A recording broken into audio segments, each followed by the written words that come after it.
Hi, I'm Rochelle. This is Brampton Gardener, and welcome into the live today. This is pre-recorded just about. So I will be saying hello to everybody either in the comments or when I'm actually live. But we're going to pick some fresh herbs out in the garden and make us a nice pot of tea.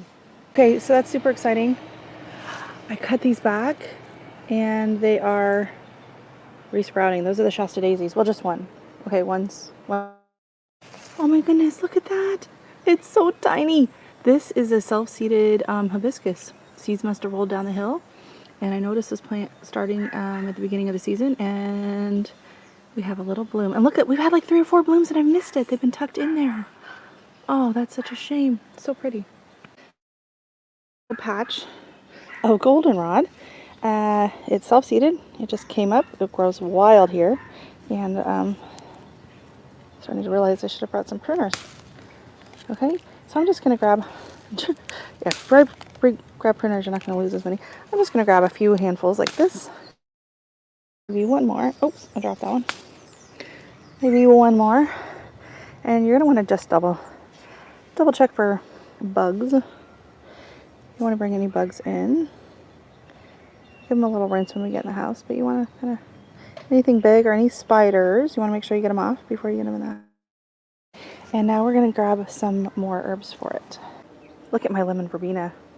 It is going crazy. I need to prune this way back and make some tea with that, but that's going to be in another video.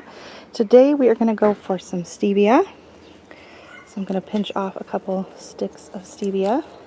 And then I think I want mint. So we're going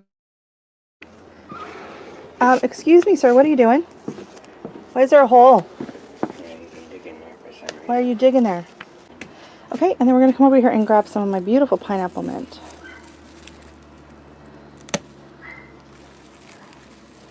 A couple sprigs of that. Heavy on this one. And there we go. We're going to make a lovely pot of tea.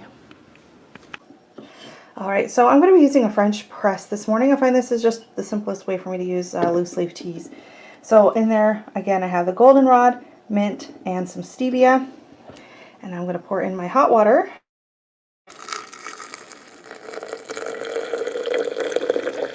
Oh, we're fogging up.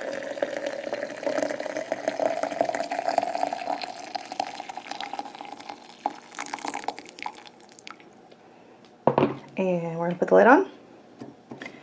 And I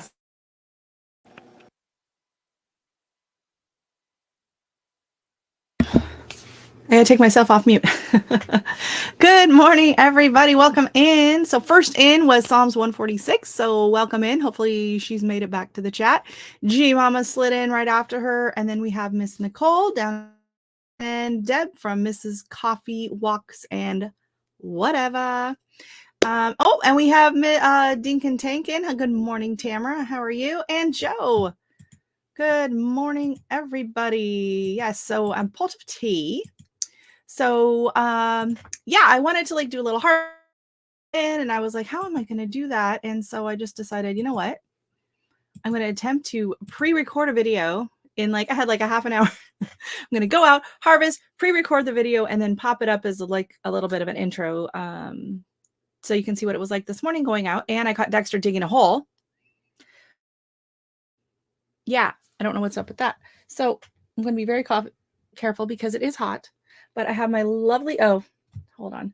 I'm going to have to switch over. I got to take off the screen thing. Hold on. I got to find my screen. Where is my screen thing? Here we go. We got to take it around. I was showing my beautiful hibiscus that had bloomed, but now we have to go back to the ugly office. And my beautiful pot of tea, though. It is very pretty. So they're just hanging out in there. We got the goldenrod, the mint, and the stevia. So I'll pour that in just a minute.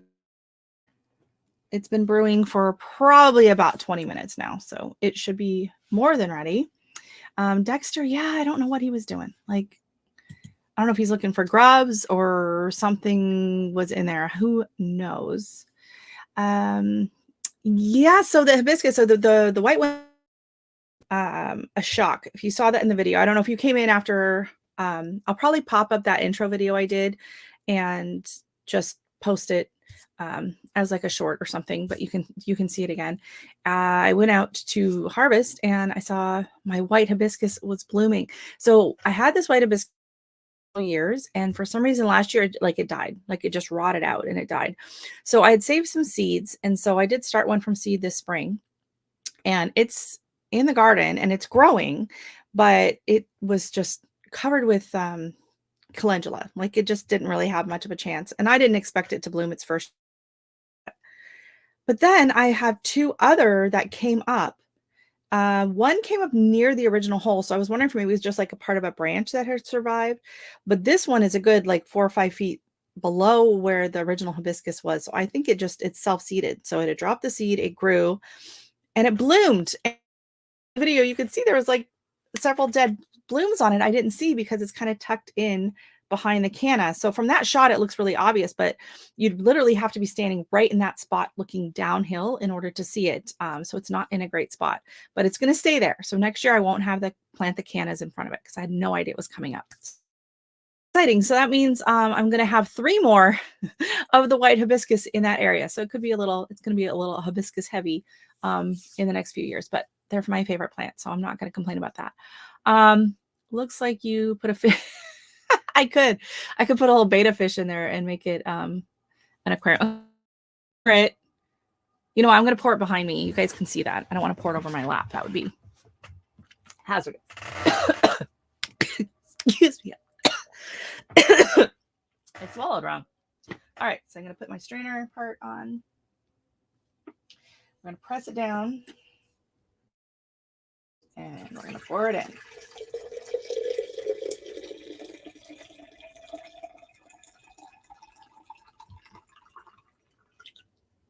I used almost all of it. This is a huge mug. So my parents got me this mug years and years ago. It's absolutely beautiful. It's my new favorite.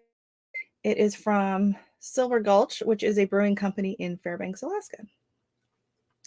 And it is a beautiful mug. I never really had appreciation really for, you know, these clay pottery mugs, but I see them in like the local shop, and they're so expensive. So enjoy this one. Oh, that is nice. I find the because I've been making this quite a bit because for I just realized I forgot to shut the door. Goldenrod's really helpful for seasonal allergies. Quercetin. So quercetin works kind of as like an antihistamine and as an anti-inflammatory. So if your sinus passages and everything are getting inflamed from allergies, it really helps to reduce that. So not a bug, but just a little bit of leaf in there. I find it kind of flavor to it, and it's like on its own, it's probably not great. But I've always mixed it. So I've either mixed it with the lemon verbena and stevia, or I'll mix it with the mint, which I did today. And you can also add a little bit of honey if you want. That seemed really messy to bring the honey up. I guess I could have put it already in the mug, but whatever. But it's really nice. It's very soothing. Of course, since it's an herbal, it's actually it's not technically a tea, because in order to really be a tea, I don't know what's going on with my voice. But it is a, what do they call it? A tisane or an infusion, I guess we could call it. So thank you. I love the mug. Welcome back in, G Mama. Hopefully no one stole your spot while you popped out. Yeah, so the teas this year, I've been making a lot with the lemon verbena. It is absolutely delicious. And I've been drying, every so often I'll go out and dry batches of mint and stevia. And apparently, I don't know how it happened. I had some dried herbs in a bag. And I was making my tomato confit a few days ago because I had a bunch of tomatoes to use up. And I double checked. I tasted what was in the baggie. And I had some lemon thyme and I had some basil. And so I put them in. They were dried, but I put them in with the mix, and I threw the tomatoes with that, with seasonings and whatever. I threw it into the air fryer and let it go and do its thing. And when I took it out and tasted it, apparently stevia had gotten in with the basil. Surprise. I was devastated. I was like, oh, because I'd made a whole full, like big, my allergies. I should have drank this sooner. Let me take another sip. Yeah. So I was devastated. I tasted it. I was like, oh, this is not good. I just wasted all of this. And yeah, yuck. I know. I was so mad at myself. And so then it's like I had some, like I checked back in the bag and every little piece I tasted was basil. So it's not great.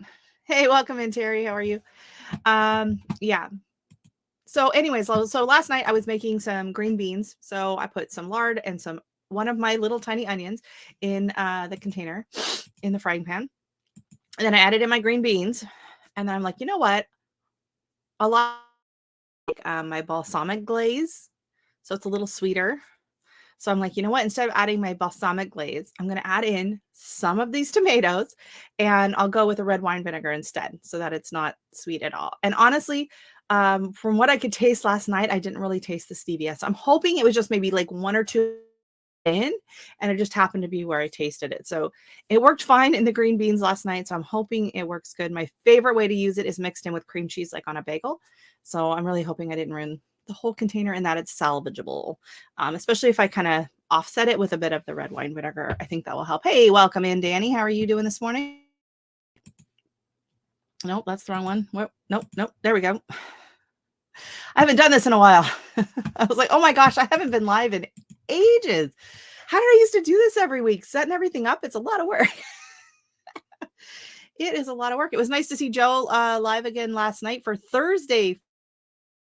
Doesn't flow as well, Joe. Sorry. But yeah, no, it was nice to see you up there and talking about dwarf tomatoes. So yeah, I've grown so many dwarf tomatoes this year and I don't think I will ever not grow dwarf tomatoes, and more dwarf, the better. It's really hard. Tongue twister. Yeah. So let's see. Everyone's just welcoming everybody else in. Oh my goodness. I'm sorry for the sniffles. I was okay until I came in here. So I don't know. Maybe, you know what? It was probably just being outside. If I hadn't gone out into the garden this morning, I probably wouldn't have got because that wall in the backyard. It's all wild. So there's ragweed and all kinds of stuff growing back there. More dwarf, the better. Exactly. Like I'm all in on the dwarf this year. I will try and remember. So I have, like the larger plants themselves. So, chocolate, I grew that last year and this year as well. The plants for me get to be about 3 feet tall, even in ground and in container. They just kind of max out at that height. My Olapolkas were about the same, but those were both in large containers. Hey, welcome in, Cece, and welcome in, everybody. So those are my two like larger dwarfs, but they stayed within like the 3 feet parameters. And then in my tower gardens, and then I had a couple of tiny Tims, and those were in the big container. So I had one Olapolka and 2 tiny Tims and a nasturtium in a big pot. They've had tiny Tims get that big before. Normally my tiny Tims stay about 15 to 18 inches. These are like 2 feet tall. So they're in a big pot. They are happy as can be, and they are pumping out the tomatoes. I cannot keep up with them. And then in my tower gardens, I have Tumbling Tom, I have Bianca, I have Canadian Bahaha, and Orange Hat. Is that all of them? 5. I think so.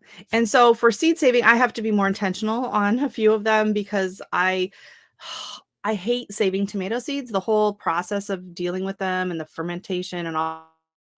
And in the past, I would like try to do a bunch at a time and I would just get really frustrated. So I've been doing like one tomato, like each week I'll do like 2 different tomatoes, right? So I just only have one on the go at a time doing the whole little fermentation process in the little jar by the sink. And so, yeah, the names are great. And so that's what I've been doing. starting to wrap up on the cherry tomatoes, I mean on the dwarf tomatoes, because I've started them so much earlier. They've been producing tomatoes for me since May. So they're starting to wind down. So I got to go make sure I get in there and double check that I have enough seeds for everything for next year to save. Let me see. Just pop some of these comments up. She's saying hello. I thought I saw a comment on my students. Oh, they really, it must have been too hot because mine are going bonkos. My nasturtiums took over the entire garden. Way or not way. Oh, don't worry about typos. Don't worry about typos. We don't care about. There was another comment. Where'd it go? There it is. We're getting colder temps, and I hear still got tomatoes on the vine. They're not turning or blushing. Oh, yeah. We were down to, I think 46 overnight. That was our low. And just north of us, they were down to like 3 Celsius. I don't know, upper 30s or whatever. So there are, parts of Canada, parts of Minnesota and everything that are going to be hitting a frost soon. Actually, if you type in the word weather and your city name, it will give us the weather for today. But according to my 2-week forecast, next week, average weather-wise. And so I'm hoping to see a nice long stretch of some nice, decent, warm weather so that I don't have to worry about my tomatoes. Because, yeah, sometimes those cooler nights, they just really start to slow down. And the shorter days. But we're looking, my 14, our nighttime low, everything's looking above average. So we're going to be sitting in the mid 50s overnight for the next 2 weeks, or upper 40s, low 50s. And then our daytime temperatures, we're going to be in the upper 81 next week. Good grief. We're going to be in the upper 70s, low 80s next week. So September so far has been warmer than August was, which is kind of crazy. Yeah, but the nights are cooler, but the days have been warmer. So that's really crazy. And also, if you just type in the word, I think it's link, right? Let me just try this. If you type in the word link, it will drop your link, and that way other people can connect with your channel in the chat. There you go. See, yep. Weather for Warner, we're looking at temperatures of 61. Ooh. Yeah. That's not great. Let's see. How come I didn't do weather Brampton? Did I spell weather wrong? I didn't do mine, but it's doing everyone else's. Ooh, sunny with a temperature of 59. And oh my goodness, everyone's a lot cooler than I had thought they would be. Oklahoma City's oh, you're in mid 50s. Ooh. Yeah. And you're making it down to the 70s. Yes. Houston, of course, Nicole always has to win. 77. And you're going to be out there rolling around. Okay. So it looks like we're going to be kind of on par with everybody else. Yeah, absolutely. Absolutely perfect weather. You can be out in the garden. You can go for a bike ride. You can go for a hike. You're not going to get too hot. You're not going to get too cold. Yeah, absolutely. I hate to say it because I know so many of y'all were roasting all summer long, but our weather was just, we could have taken warmer weather. It was exceptionally cold for the season, and it was beautiful working temperatures. Beautiful. The garden could have handled a little bit more heat. The tomatoes and the peppers would have gotten going a lot faster. And my daughter could have enjoyed more times going to the beach. So she was very upset about that. And good morning, Mr. Coffee Walks and whatever. Welcome in. Fall is not officially here yet, but everyone's acting like it is, and I'm not happy about that. Although I already do have I did put my fall wreath up on the door, but it's because all my wreaths are stored up in the attic, and my husband was up in the attic getting a bunch of other stuff down, and he's like, "Hey, do you want your wreath?" And I'm like, "Not really, because it's not fall yet." But then I was like, if he doesn't get it now, who knows when he'll be up in the attic and want to get my wreath later. So the fall wreath is up, and it's looking a little drab. I have to admit, my summer wreath is way more colorful. And it looks kind of weird looking at and seeing my colorful urns still. My planters are still going strong. And then seeing the fall wreath, it doesn't. Planters are going to start fading soon, I bet. I love this time. Oh, here, let me see. I love this time of year. I just want my tomatoes. We're in 70s and 80s during the day and 50s. Yeah.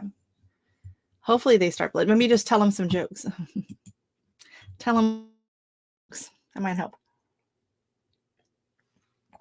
Works for me. But yeah, my tomatoes were definitely, I would say a good 3 weeks late. A good 3 weeks later than normal. Yeah, I wasn't harvesting any of my indeterminates until August. Hey, welcome in Ecocentric Homestead. How are you doing this morning? So yeah, if you're just coming in, if you want to type in the word link, it will drop your link. Yeah, and so that's why with my short season here, I'm switching more and more and more to the dwarf tomato varieties because I can start them early. I can start them in January or February, and I can have it start producing seeds and tomatoes in May. So they were producing tomatoes. I was eating fresh tomatoes while they were still in the greenhouse before. And the indeterminates, I can't start until the beginning of April because they just get way too big. And I didn't get anything until end of August. So I will always grow a handful of indeterminates like the chocolate cherry tomato because it's our favorite. And I'm on an orange. They are huge tomatoes and super productive. Like I've gotten a ton of them and they are beautiful, beautiful orange, yellowy color inside and just a nice meaty, like the perfect tomato sandwich tomato. So I will probably be growing those again next year. The lemon, they taste more like just kind of like a blah Roma type. They're, long, narrow, not great for sandwiches. Like they might be okay for, say, if you were doing sauces or salsas, but I don't know. Do you want like a yellow pasta sauce? Like using sauce, then I think, just stick with a really tried and true paste tomato and like, a nice San Marzano or a Juliet or something like that. We got some more people popping in. Let me see. Hey, Barb, how are you doing this morning? Temperatures in your area have been 40 to. Yeah, it's coming. It's coming. So it's nice to, sweaters and I started peppers in my hydroponic, but had to move them out. They grew oh, yeah, that they sure would. But you can grow them all year round down there, right? Like it would be easy to just to pull them in and out during the day at night. If you get if you have them in pots, you should be able to grow peppers year round down there, being as they are a perennial, unlike tomatoes, which are an annual. Peppers are actually a perennial, but I don't know. I might pull some in. I don't know. I'm having some. You ready for sweater weather? You mean winter for you? That's like sweater weather.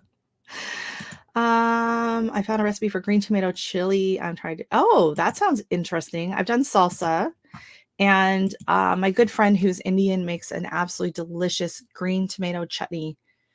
It is so good, and it tasted kind of similar to the green tomato salsa I made in canned last year because they use a lot of similar ingredients. It's funny, Mexican and Indian cooking, they have a lot of similar crossover herbs, but somehow the final flavor profile is completely different. So they both use a lot of cumin, coriander, cilantro, of course, garlic, chilies, and not a lot of other cultures use cumin, right? That's a pretty strong, like Middle Eastern kind of flavor. And then Mexico uses the cumin quite a bit. And, but completely different in their dishes. I don't understand. I don't know how I feel about that. I kind of look forward to a bit of a break. I'll be honest, in the winter. By the time I'm usually kind of done. Like I'm done. I'm ready for the holidays, right? Well, we have Thanksgiving is in October here. I think it's like October 9th or 10th. So it's pretty early in the season this year. And then after that, I'm decorating for Christmas. I got my Christmas stuff everywhere. I'm in room for more than like one thing at a time. So when Christmas is going, I don't really have time to start a lot of seeds and whatever. I use a lot of cumin. Oh, that's good. I love cumin. Some people hate it. Some people hate it. So I don't know. Like I know Arrow Garden or something like that. I have like the giant, 4-foot grow lights. So it would really have to be like up and on the shelving unit. And I don't usually set that up in my room until January. So if I did, and I do kind of want to overwinter a few things like my mandeville, which are together in a pot. Those are coming inside. And I was thinking of maybe trying to do a pepper or something. So with the tomato, maybe I'll take a cutting of a couple of them and kind of just let them sit in water for a while. And then, maybe put them in a little, I do have like one like lamp that I could use for light, but I don't know. I might just kind of start fresh in January. I don't know. Every year I say I'm going to do microgreens in the winter. I bought the seeds. I have everything to do it. And I just have not.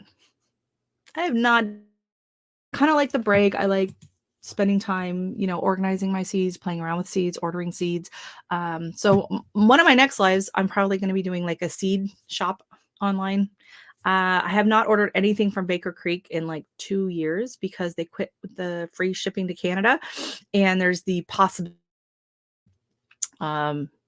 duty on some of it. So some people have been hit with it, some people haven't. So I've been kind of hesitant, but they have a handful of things on their website that I'm pretty sure I need them. I need them this year. So I'll probably be doing a Baker Creek. Looking again at Stokes because I've been very happy with the stuff from last year. I was hoping to save seed. I don't see any seeds from them. So they might be a sterile variety. So yes, don't forget to give me a thumbs up. Thank you so much. Yeah, so for you guys, for sure. Like if I was in a more temperate climate and it was kind of one of those things where I could just kind of, bring it in or bring it out or have like a cold frame. Other thing is we might be setting up the greenhouse this fall and kind of use it as like oasis during the winter. So my husband's going to put the heater in it, but it's not going to be running like all the time. So it's like if middle of winter and you just share and get some, natural light and it's really cold, you can just kind of go in there, turn the heater on, sit out there, with your jacket and whatever, read a book or whatever. He really enjoyed the time in the greenhouse last year before we piled it all with plants. So we set it up early last spring. It's just a small 6x6. So once you get all the plants in there, there's not a lot of room to just hang out. So we set it up early because we did want to be able to like properly heat it this morning. Hey, Lulu, welcome in. Thank you. Oh, I guess I should take that off the screen if I'm going to do the thumbs up. Hey, good morning, Urban Chronicles. How are you? Good morning. Thank you for popping in and thanks for the thumbs up. Hope you have a wonderful day and a great weekend. You got to join in the Winter Indoor Growing Challenge hosted by GT Junior this year. Ooh, GT loves his winter challenges. Yeah, I don't know. That might inspire me to do something if I'm challenged for it. I don't know. But I kind of enjoy the break. And you know what? And a lot of the reason was too is because we used to, prior to we used to go to Cuba for a week in January. And so that just made I couldn't have any seeds. I couldn't have any plants going because no one's going to come in my house, watch Gizmo at the time. And not my plants. So that's another reason why I never really wanted anything going, in January, because we were going to be gone and I wouldn't have anyone to water it. So I don't know if we'll be able to go anywhere this week or not, but this year, I don't know. I put sand in the greenhouse. Yeah, that's a fun idea. I'm afraid the neighbor animals would use it as a sandbox. They would use it as a sandbox and I don't need Dexter tracking it in over winter. Oh, there's another comment. Here we go. The thing about greenhouses to overwinter, what you want to overwinter don't necessarily need to keep frost free. Well, yeah, it depends on where you're at, right? So here in Canada, we can get pretty cold. So I think end of season, I'm going to pull a few things in like sowing, not winter sowing, but winter garden, fall garden things. Nothing really took.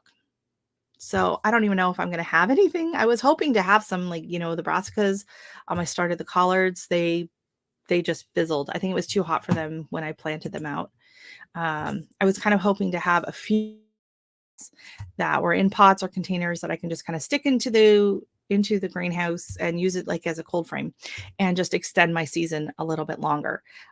My usual like average first frost date for I'm in a zone 5B is October 15th.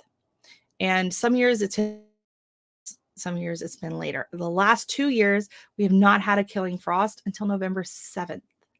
So I'm really hoping that this year stays that way and it's just going to extend everything. But I don't know. But it would be nice if I could at least keep some of my herbs and things like, especially since they are more, frost tolerant. But yeah, so I don't know. But we had set the greenhouse up early just so we could kind of make sure my husband can make sure that the heaters and everything were working properly.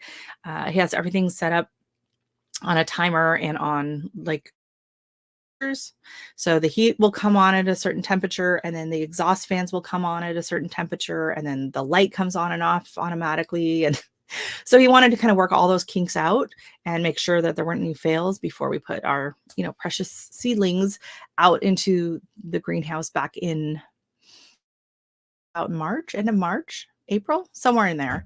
And, like we had a crazy cold spring, like it was ridiculously cold.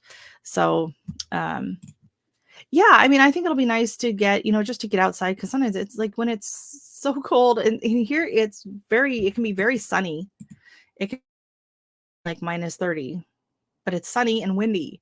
And so in the greenhouse, like it wouldn't take a lot of heat, even when it's that cold, with the sun. Like you'll be in the car and you can feel the sun coming in. Like by February, you can feel the heat from the sun, like coming in the windshield and stuff like that. So in the greenhouse, you would definitely, start to feel a little. Just cutting that wind would make a real difference. So that'd be kind of fun, to go out. It'd be a nice place for Dexter to go and everything. Yeah, I'm surprised Nicole hasn't taken over the bar area, the bar room. You could just like fill it full of plants. Yeah, some of y'all down in Texas and whatever like that, if you had, just a small, even a cold frame, that would really preserve a lot of things over the winter. Yeah, it's hard to even process that. And it's hard for me to think about how cold it's going to get. And I know every winter it's hard for me to think that I'm going to get up and I'm going to go to work and I'm not going to have to put a jacket on. I'm not going to have to put earmuffs and gloves on. It's hard to like, do we really, is there a time where you can really just go out without a jacket on? Does that actually happen?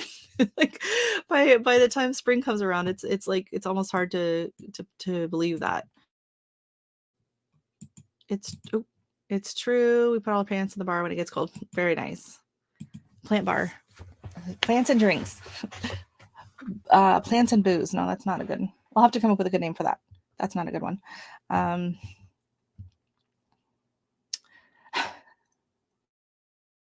Yeah, so that's what's been going on. Shorts and flip-flops till December.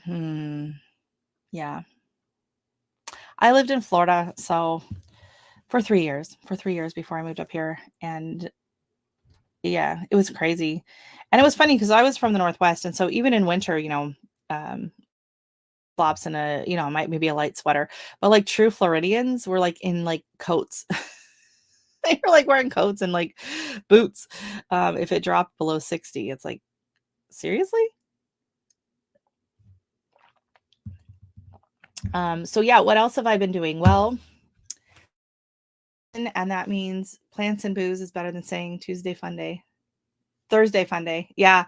No, Thursday fun day. Last night, I was like, this is not working for me, Joe. You're gonna have to come up with something else. And I couldn't think of anything. So I had used last year. It is a makeup box that I got from Unique. And it's just like a big box, empty inside. It's got this nice flap. And it's got this nice container flap. This is like magnetic and hooks in here. And then it has I made dividers So, oh my goodness, here's all my the peppers I started that year. Okay, interesting. So I took some cardboard and I made these little dividers here for my seeds. And then I have all of these that kind of went across. And so a nice wooden little drawer thingy, and I put all my seeds and stuff in there. And I don't think they're all going to fit this year until after I like do my seed swaps and all of that. So I'm going to wake this back up, and I'm going to be putting in my seeds that I'm harvesting, right? The seeds I'm harvesting and I'm going to be doing for seed swaps and all that. So far, this is how I'm organizing them. So this is my dehydrator tray. And I used to be that person that had all her seeds on like paper plates, pieces of paper towel covering like every flat surface in the kitchen. And it was super annoying. And they would get knocked over, they would get spilled. It'd be like, no, we can't play a game right now. We can't play cards. We can't do this and that because I have all my seeds out. And then it's like in the kitchen, I have a 9-tray dehydrator. And I was like, oh, I'll just use that. So I don't turn it on. I leave it off, but I have all of these slots. And so I'll put my seeds on a piece of paper towel with their name written on them. And I can do between 4 to 6 seeds per tray easily.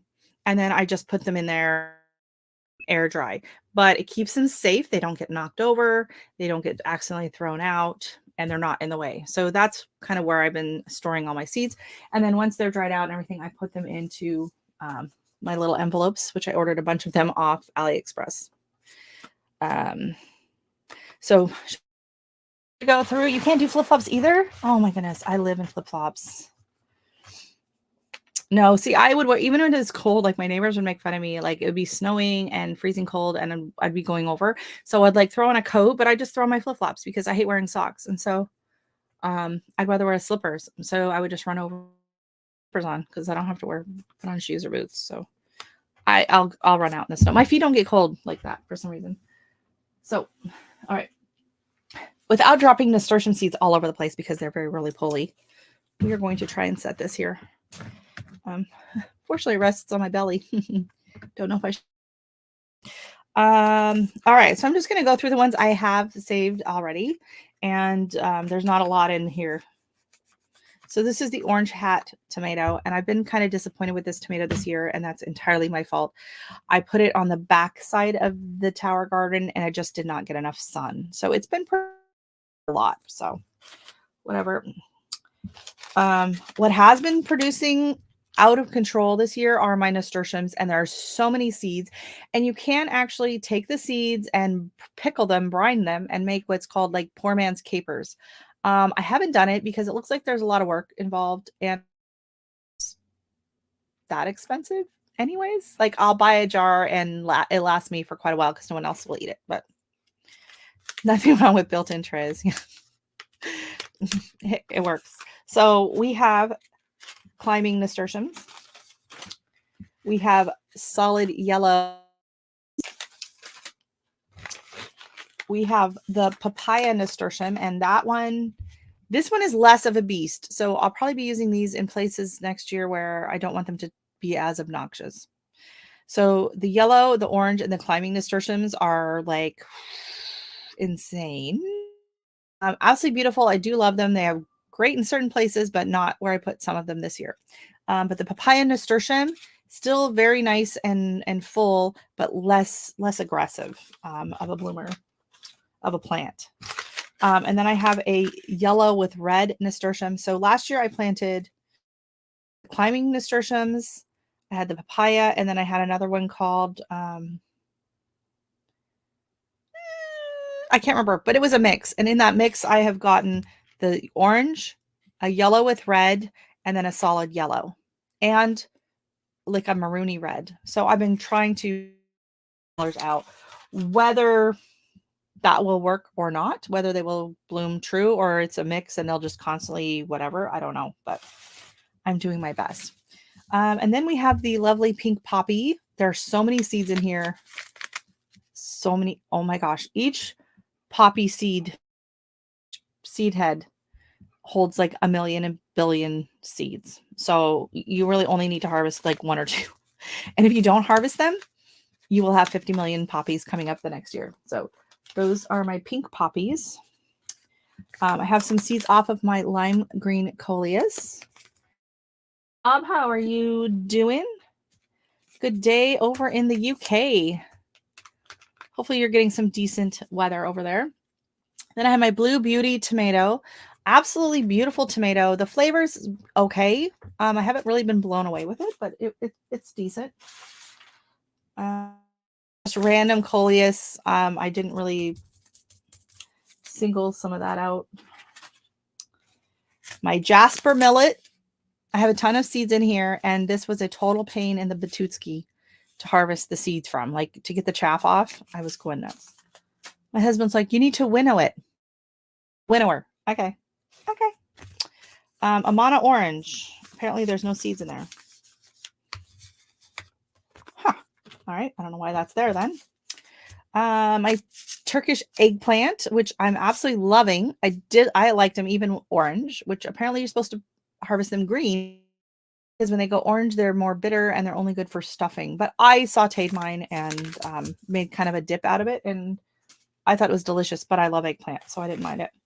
Then we have the Olapolka dwarf tomato. So like I was saying before, that tomato plant for me is getting between 2 to 3 feet tall, and it's got like decent size on it. Larger than a cherry, but not like a beefsteak or anything. And then my black-eyed Susan vine, which they're really hard to get the seed pods off of, because as soon as they ripen up, they just, and then they fall, and then you can't get them. So I'm constantly checking for these, and very rarely do I see them actually have fallen off. So I don't have very many of those seeds, but I check all the time. Oh, and then this is the Jen's hot chili. So my daughter's, one of my daughter's best friends down the end of the street, her parents are Vietnamese, and they grow these like blazing hot chilies every year. And they gave me one, and I let that. So I'll be growing those next year. I don't know why, because I don't really need anything that hot, but whatever. Chocolate cherry. That is an indeterminate, and it's absolutely delicious. And it's a very aggressive tomato plant. Oh, bye, Tamara. Have a wonderful weekend. Hope you're having a great time. And someone else pop in? Or am I saying someone? Oh, no, it's just okay. The whole name, right. Chocolate Taz dwarf tomatoes. I absolutely love the tomatoes off of this. It's kind of a, the chocolate name, but it's not a smoky tomato. I was expecting it to be smoky because it says chocolate, but it's not. It's just really beautiful tasting tomato. Love it. It was my favorite tomato last year. Zabrina melva. My little, it's in like the hibiscus family. Zabrina melva. It's a melva. It's mallow. All of those, rose mallow. It's a very tiny blue. It's doing really well out front and in the back, and hopefully it will come back. It's supposed to be a biennial, I believe. Pink cannas HD. I won't tell you where I found these seeds. Not gonna tell you, but we'll be growing those for next year. And then the red nasturtium, I have pulled those aside. My New Mexico 6 seeds pot. They could be Big Jim. Like, I'm pretty sure it's New Mexico 6. And I think the ones I saved, I was careful to make sure I got it off that plant. But honestly, between the New Mexico 6 and the Big Jim, the only thing is the Big Jim. So to me, it doesn't really matter. My dill, lots of dill. Hey, Nikki, welcome in. How are you? And then more New Mexico 6, because I forgot that I'd already saved some seeds. So I got lots this year. If anyone's looking for some seed swaps and wants some lovely green chili, they have no heat. Here, out of the whole batch of like 20 that I roasted up, one of them had a little bit of heat spice to it. My red cherry peppers, those have a nice little kick. 4 o'clocks. I got to send the kids out to harvest more 4 o'clocks, because those are fun. Pansies. I have, every time I go out and look for seeds on my pansies, they've already, I was going to say blown their wad, but that's probably not a proper expression, but that's what they've done, and I'm not happy about it. Dragon coleus. So I did pull these out separately. I saved the seeds separately from that because those were new ones from last year. lemon basil, and I knew Nicole would appreciate that. Oh, and some petunias. So I got to save more of these seeds. There's quite a few in there. Petunia seeds are ridiculously tiny. These are my new ones from this year from Stokes. The photo finish bird petunia this year. Absolutely gorgeous. And then the lime bicolor petunia. The petunia itself is so pretty, but I find it doesn't seem to go as well in the baskets. The bicolor on it, I don't know, it's not blending as well with the other colors, and the burgundy is just fabulous. And then we have some Tiny Tims, Sweet Williams, Pink Lupins, and my Sparkler Allium. So that is all I have saved this year. So, I mean, it looks like a lot, but I still have a ton. There are some seeds I'm not going to be bothering with, just because like I have so many of them already from last year and things like that, and they're going to be coming up, right? So like calendula, and I'll probably save a few of the straw flower because I have these really pretty pink ones. But hey, did something change all of a sudden? I have no idea. Oh, 500 petunias. I think I had I can't remember if I had more last year or not, but last year I did around 300 the last couple years on like one big tray. No, I think that tray holds 280. So I had 280 on that. I didn't do as many this year. So that was the year before because I had way too many. Like I gave away so many petunias. I didn't have any room just to put them anywhere. Hey, Smile Garden, how are you this morning? Let me pop you up on the screen there. And where are you joining us from? We have got people from all over today. If you type in the word link, it will drop your link down below. And if you type in the word weather and your city or your state or wherever you're curious about, it will drop the weather for that. And that's all I've set up Nightbot to do.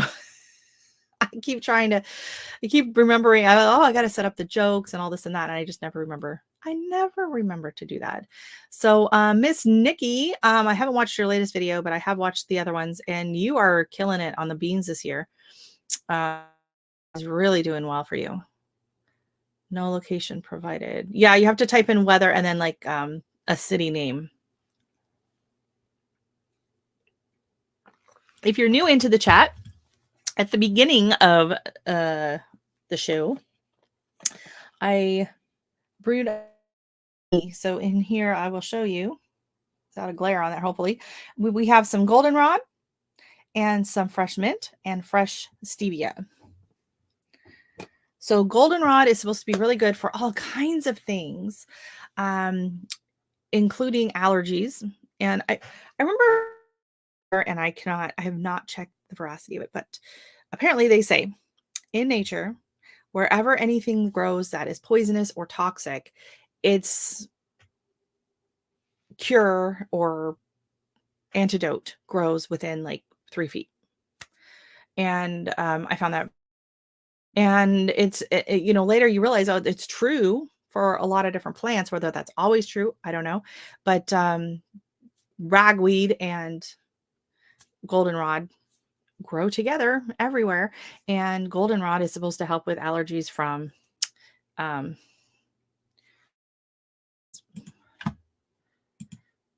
weather.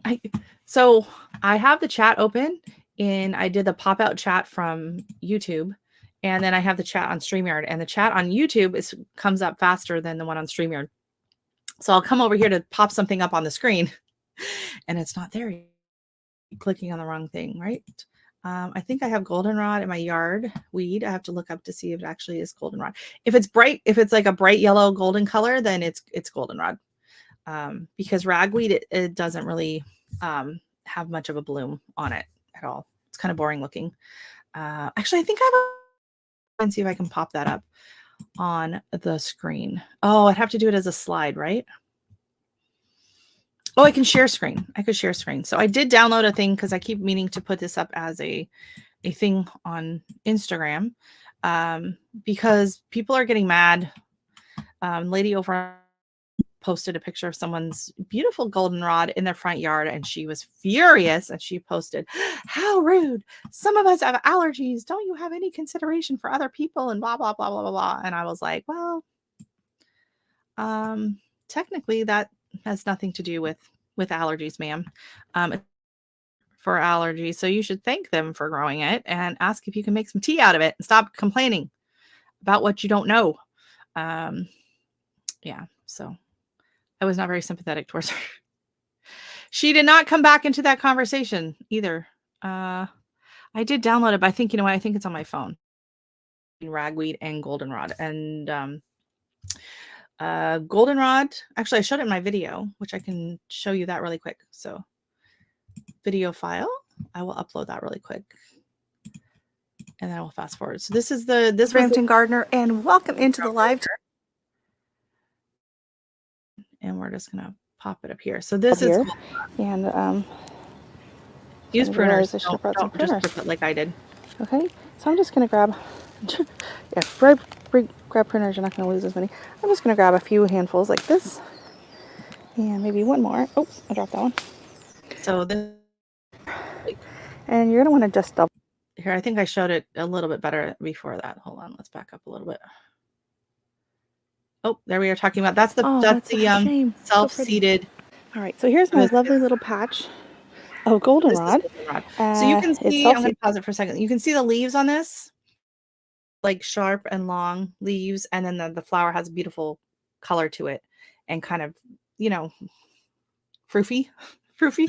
Whereas ragweed has kind of a lacy leaf, more like kind of like a Cosmo, but not quite as froofy, and it grows up more on the blooms are more like on a plantain. So okay, good. The goats are supposed to love it, but they won't eat it. Oh no. Dry it, Danny. Dry it and make a tea or make a tincture. Now, I wanted to make a tincture in order to, let me get this on. In order to make a tincture, if you watch Mama Al over at Old Ways Gardening and Prepping, she's got lots of great videos, and she has a great video on making a tincture out of goldenrod because, like I was saying, it's good for allergies, but it's also really good for digestion and inflammation, so arthritis and things like that. And has a recipe to make a tincture with it using 100% vodka. And so I went to the store, and I don't know, I would have to maybe go some specialty place, but in order to buy alcohol in Ontario, we have what's called the LCBO, and it's Liquor Ontario, whatever it stands for. And alcohol is very controlled here. Just in the last few years have they opened it up where you can buy beer and wine in grocery stores. Before, you either had to buy it at the beer store or at the LCBO, the liquor store. And so I went in there, and the strongest vodka they have is a small bottle that's 350 ml, is 74%, and it is $49.99. So not only is it not strong enough to do the tincture properly, it's so expensive. Like, it would be so expensive. So a regular bottle, like a 750 ml, like a standard, decent sized bottle of vodka, is around 32 to 35, depending on what it is. And so to have, alcohol here in Ontario is outrageously expensive. And so, yeah. So in order for me to make a tincture, I would have to go across the border down to Buffalo or something, and then bring it back. And then, of course, at that, we're only per person. So I am better off just making tea. So I'm just going to be taking it. I'm going to shake it out and then just hang it up. Yeah, but honestly, you just kind of just cut like a couple of branches, Danny, tie them with some string, and you're good to go. And honestly, like, I just used, like, for this whole pot, for this whole big, pot of tea, I did like three or four, blooms off of it. But I'm gonna be drying it. So I'll be, of course, all the ones I have in my garden, I will be drying, and I might do some, we shall see. I don't know if I'll film that or not. Foraging videos can get kind of sticky wicky in certain situations. So I don't know if I will bother with that or not. So this is funny. Someone was trying to, I think it was Broke Farmer. He was on his video, on his live, and he goes, "What does this mean?" So StreamYard shows the hearts. So in YouTube on the chat, you can see these cute little red hearts, but on StreamYard, this is what it says. And he was like, "What is trophy yellow smiling trophy yellow? What is that?" um, well, according to Mama Owl, she said no, but I can't get anything beyond 40% anyways. So the regular vodka is 40% and 80 proof. Everything else, I think there was one that was 45%, but the 74% would work. I think it works with other things because I know like other ones, but I don't know if it's specifically the goldenrod or whatever. I don't know. But even that, to get the 74% one, it's $50. 350 mil. Like outrageous. Yeah, I can't even get 100 proof here. 80 proof is just the standard alcohol here. Yeah, no. First, wouldn't make it through shipping through customs, and Everclear's not. Rumor has it that will do you more harm than good. It's really not good for you at all. So yeah, so I don't know. I think I might just stick to the teas this year and then try to figure out next year what to do on that. 40% alcohol, I'm looking at like $50 for, like, it's insane. Yeah. Oh yeah. Yeah, nope. Which is weird. Like, it's funny because like in the US you can cross like the borders, right? Like California has a few things about um fruits and stuff, but Canada, each province is almost like its own little country, like borders and shipping coming across with like alcohol or cigarettes. Like you can't just drive um, from one province to the other. Like they're a lot more strict on things like that, which was a surprise for me when I moved here. I'm like, what do you mean you can't ship that from Vancouver? Like, what do you mean? Like, that makes no sense to me. Oh no, like Ontario is highly regulated. So the alcohol, don't get me started on the dairy. Started on the dairy because I cannot get my Tillamook cheddar here. So that's very upsetting. See, I don't know. And then I was talking with her about it and she was just saying that she's afraid it would go bad and she doesn't know how good it would be. And I don't know, like I haven't really made any tinctures. I'm afraid to kind of mess around with that. I don't know. I'm a little nervous on that. I think it's because, and I think the reason she was saying that is because I would be using fresh herb, not dried herbs. If you're using dried herbs, it's less, there's less water coming out of it. So you don't have to, I don't know. Cayenne. See, I think the rules change depending on what it is and how much water is in the product and how much water is in the herb.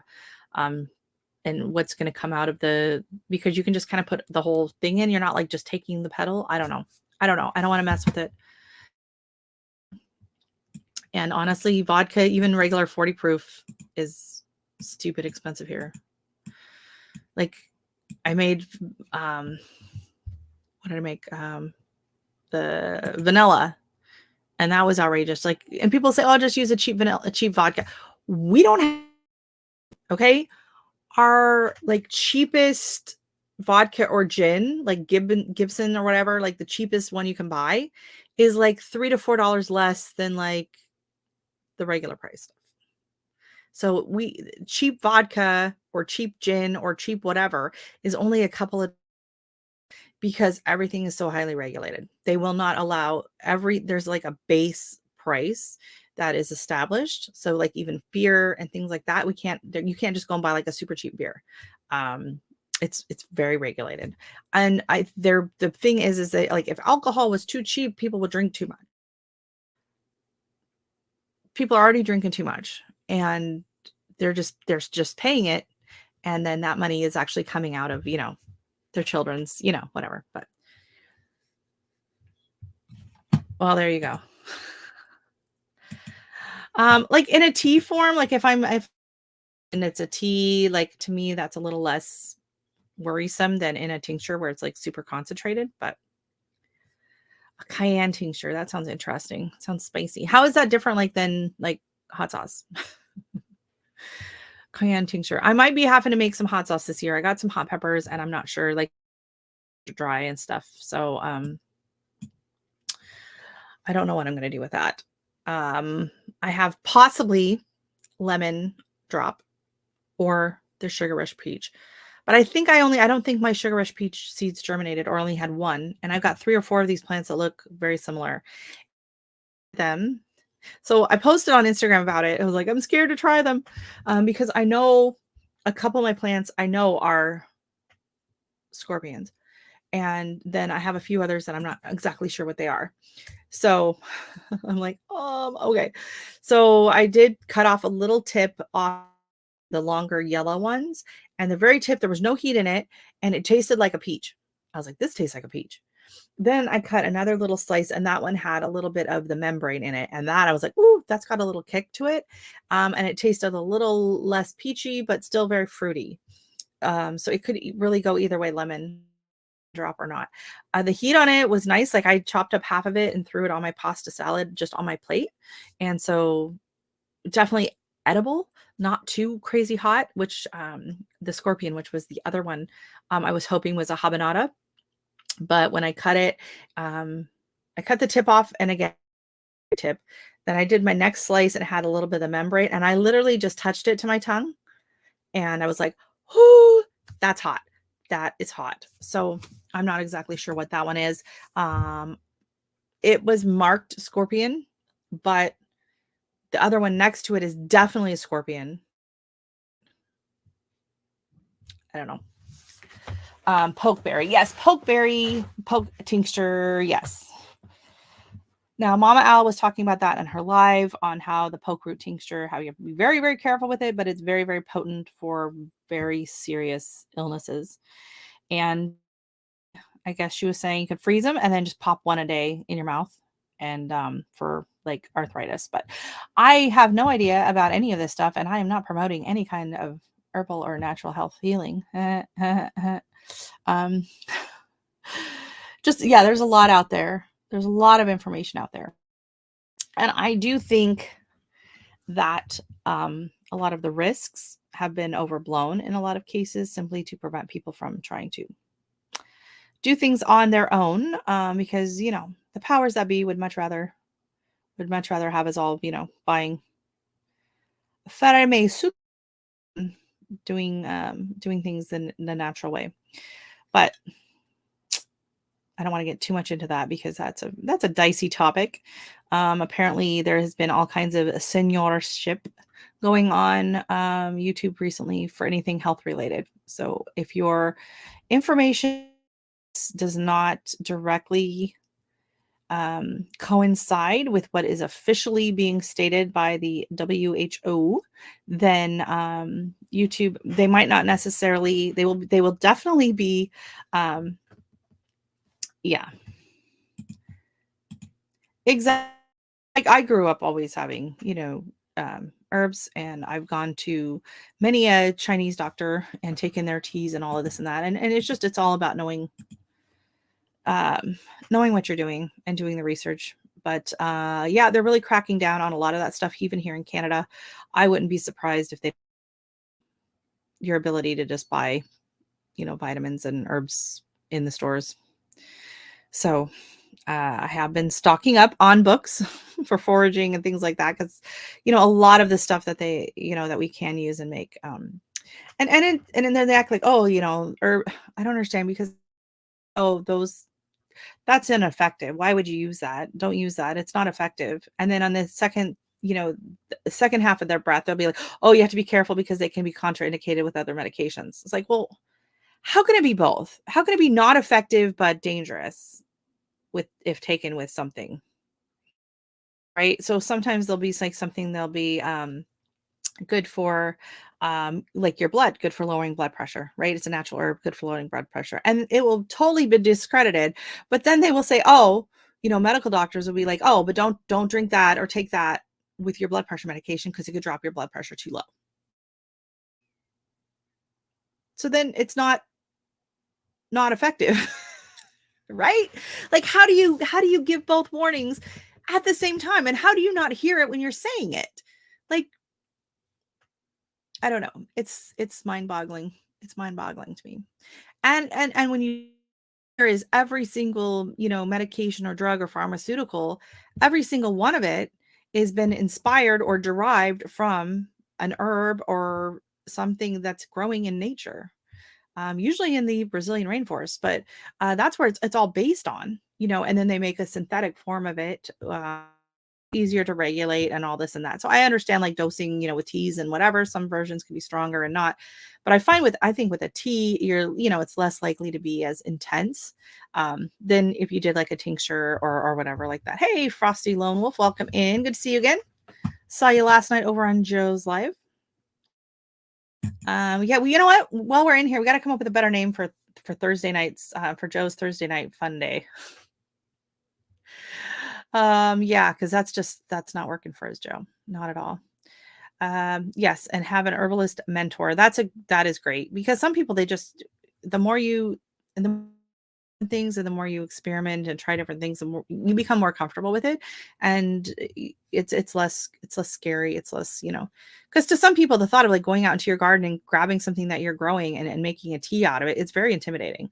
I know that like when I first thought of doing it with the goldenrod, I'm like, really? Like it's just a um but I've been brewing it, and I think it tastes really good. It reminds me a lot of calendula, and the lemon verbena. It is so good. And I will take a, kind of like a branch, like it's got like the branch and then it's got like a handful of leaves on it. I will stick it in that container with some sprigs of stevia, and I will pour hot water over it, and I will drink a pot of it, and I will keep adding hot water to that like 3-4 times. As long as I smell it and it still smells like lemon verbena, I will just keep adding water, and it just keeps releasing. Um, I put it in, I have like one of those giant mason jars. And so I'll put it in, actually, that's usually what I use if I'm making, because I like to make iced teas. So I'll put the verbena at the bottom and a little bit of stevia. I put in like maybe this much hot water and let it steep for 10 minutes. And then I fill the rest with cold water, and then glass with ice. And then when it gets low or when it's empty, I do it again. And I can do 4 or 5 times with the lemon verbena before it gets to like not enough flavor in it anymore. So it lasts a really long time. So I've been doing a lot all summer long, making herbal teas, and I even ordered some little tea bags so I can make my own brews. And I had a batch of peaches a couple weeks ago, and a couple of them were starting to turn a little bit. So I chopped them up super fine and I put them on a mesh tray refrigerator. And I did the same thing with some mangoes. So I'm really excited to try, put a few of those in and make some tea blends. So that's kind of what I'm hoping to focus on this fall, after I kind of get everything harvested and dried, and I'm going to keep everything separate. I'm not going to get my stevia mixed up again, because that was a disaster. I'm going to keep everything nice and separate, and then I'm going to kind of play around with different blends. My daughter's not a huge fan of the mint or the lemon verbena. She doesn't like the lemony teas, so like the lemon verbena or the lemon balm. What else did I have? Basil. She's not a huge fan of those. She's okay with some of the mint. Her favorite mint one is the chocolate mint, but I bought those tea bags because I didn't have chocolate mint this year. I have pineapple mint, and I have just the regular mint that comes back every year in the garden. I'm not sure exactly what variety that is. Yeah, lemon verbena. I'm like, I got to figure out how to make like soap out of this. Because that's actually one of my favorite oils. I have a massage oil for like facial massage. It's a lemon. It's verbena and something else. And it smells so good. Yeah, just the smell coming off, even just crushing the plant in your hands, it smells absolutely amazing. So, if anyone has any recommendations for channels that have, a lot of good tea making content or tea blends, I will be looking more into that soon. And So if there's any teas that you guys are interested in seeing me make, uh, okay, so chicory. I see people like harvesting chicory a lot, but it's always for the roots, always for the roots. And so I saw one person made a brew out of the flowers, which are very pretty little blue flowers, and she said it tasted okay. But I didn't see anything else about using the flowers from the chicory. It's only about roots. So I'm kind of interesting if anyone knows anything about using the flowers, because we have chicory growing, wild around here. When you go for a walk or whatever, I can harvest that. It'll be a little more awkward to harvest the roots in public. Um, but just of the leaves, of the petals would be nice. And it was weird because they're like bright blue, beautiful, bright blue flowers. And then as soon as you put them into the boiling water, they went like translucent. So they look kind of gross. They almost look like they were floating on the top. They almost look like little jellyfish floating. Okay, thanks. Thank you, Nicole. Oh, I'm clicking on the wrong one. Awesome. Thank you. Hey, Annette, welcome in. Good evening over in Australia. Thank you for popping in.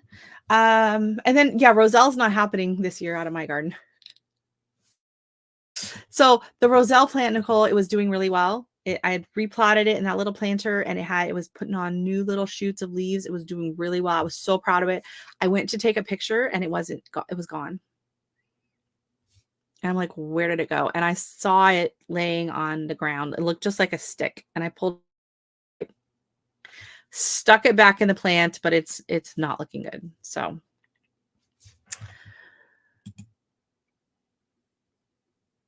you know what? I was going to this year, but mine were so covered in aphids and there's something else on them, and I was just like, advertising. But I have some Roselle that I bought. I did buy I just can buy a bag of it for like $2. My husband's like, why are you bothering growing this? Because I can buy a bag of like dried Roselle or sorrel, Jamaican sorrel for like $2 at the grocery store. I can use that in some tea blends. And I also have a bag that I bought at the Asian grocery store of little tiny rosebuds. They're full size, they're full little tiny rosebuds, little pink rosebuds. They're so cute, so pretty. So those would be absolutely beautiful to have in a pot of tea. My daughter actually loves rose tea now. She years ago, when I fell in love with it at Starbucks came out with this rose tea latte, and I was like, oh my goodness, this is absolutely delicious.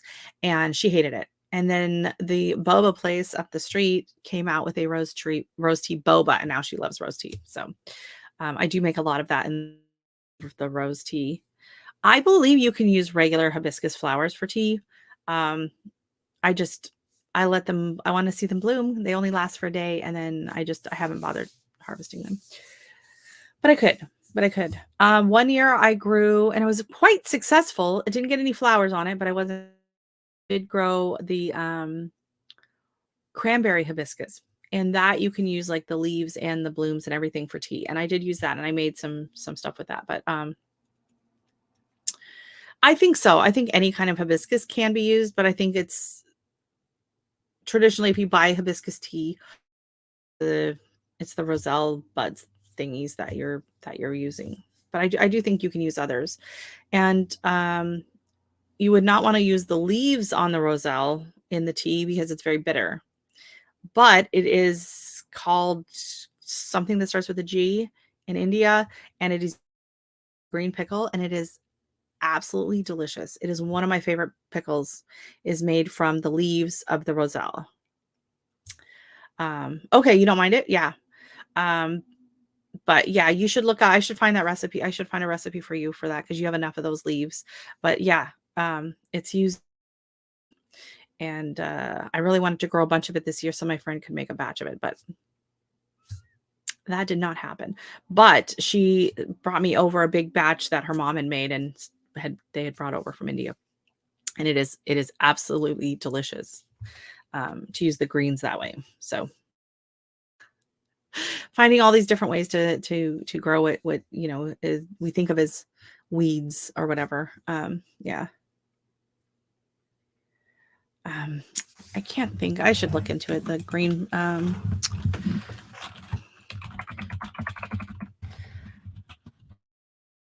And I can buy it at the store. Like I can buy it here at the store. Green chili pickle. That is not it. Let me just type in Roselle maybe. Starts with a G. Yes, Gangura. Here. I don't know if this is a good recipe for just popping up the first recipe that shows. So right there. Take care, Joe. Have a great weekend. Hope everything goes well for you. And it just the link is not showing the full words. So it is called Gangura. So that is the leaves. And so let me see. How much do you need for this? Oh my God, just looking at the picture, my mouth is watering. This looks absolutely delicious. But now I have to like scroll down through like, 500 pictures and like someone's life story on their blog recipe because I didn't see the click to recipe thing. Okay, so for this we need sesame oil, dry red chilies, and fenugreek seeds. Fenugreek is also known as menthe if you're looking for stuff like that in your store. Then the tempering spices, you need sesame oil, seeds, white whole urad dal without skin. So that's like a lentil, red chilies, and minced garlic. And then you will also need some more sesame oil, the gangura leaves, tamarind pulp, salt, water, and a tablespoon of powdered jaggery. And jaggery is like a sugar, like a raw sugar would probably be a good substitute. So that's what you need to make it. Good morning. Hey, Magu. Magu? Is that an L or an I? I can't tell.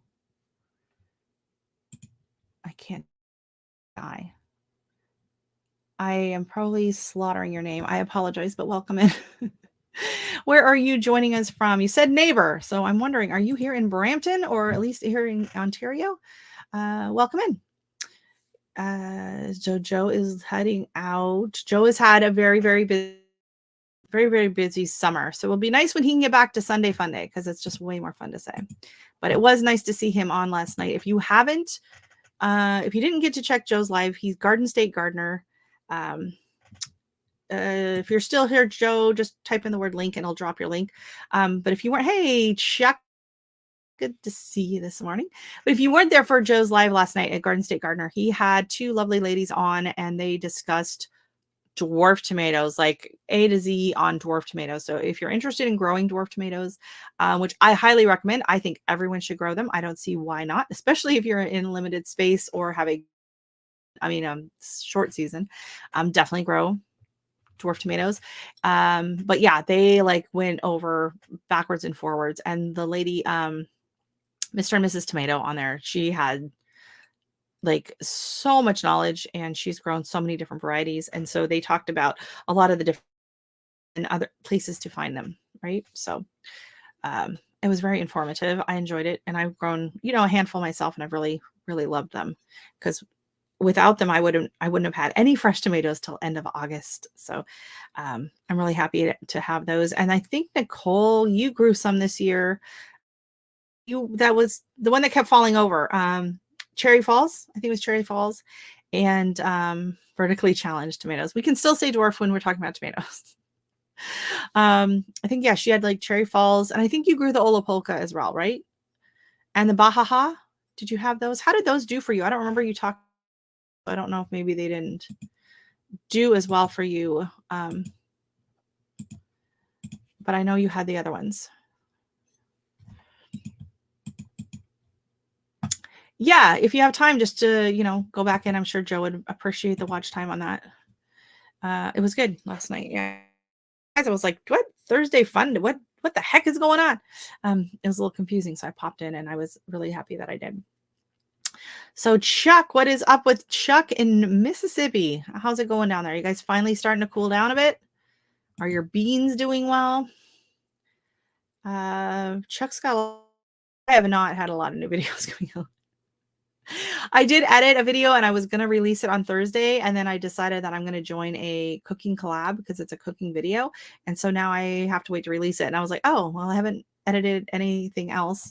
And I needed to edit something maybe today. And then I didn't realize until and I was like, you know what? I'm just going to go live in the morning. I haven't done a live in so long, and I miss it. I miss the interaction, the talking, and then I feel like I'm just kind of sitting here chatting and hanging out with everybody. So I don't know going into fall, like what lives are going to look like. I don't know if I'm going to go back to do a live like weekly or bi-weekly. No, not bi-weekly, bi-monthly. Bi-weekly would be a bit much. Or just like stick to kind of what I've been doing, just the great, just random pop-ups whenever I have the time. Uh, like it's harder during the summer, like my daughter's home and we're doing stuff during the day. So now I think it'll be easier to do just like a midweek pop-up live on a day off. I work with my husband, we do construction, we're self-employed, and so our schedule's kind of all over the place. So like I could never like schedule an actual like morning live because on the weekends and everything like that. So to do a live during the day is I'm just all over the place. But evenings are just booked up with everybody else's lives. Like I lost my spot. So Thursday nights are just too busy with other lives. So probably won't go back to that one. If I did an evening one, it would be really to find something that's available. So maybe the daytime lives will work better for me, at least for a bit. I don't want to commit to anything. Hey, welcome in, Roberta. How are you doing? I like doing the lives because you don't have to edit. I hate editing. But there is like the setup and then the time commitment. Like you have to make sure you're not, and hopefully have something to talk about, and and hopefully you have people that will be able to join, especially when it's a pop-up and people aren't expecting it. They don't realize that you're live or whatever. So I don't know. I'm just gonna kind of play it by ear. I have to admit, not having a schedule every week it was very luxurious this summer. Because a lot of like I was doing Thursday nights, right? And like the evenings, the weather has been just beautiful, and we'll be out at the park.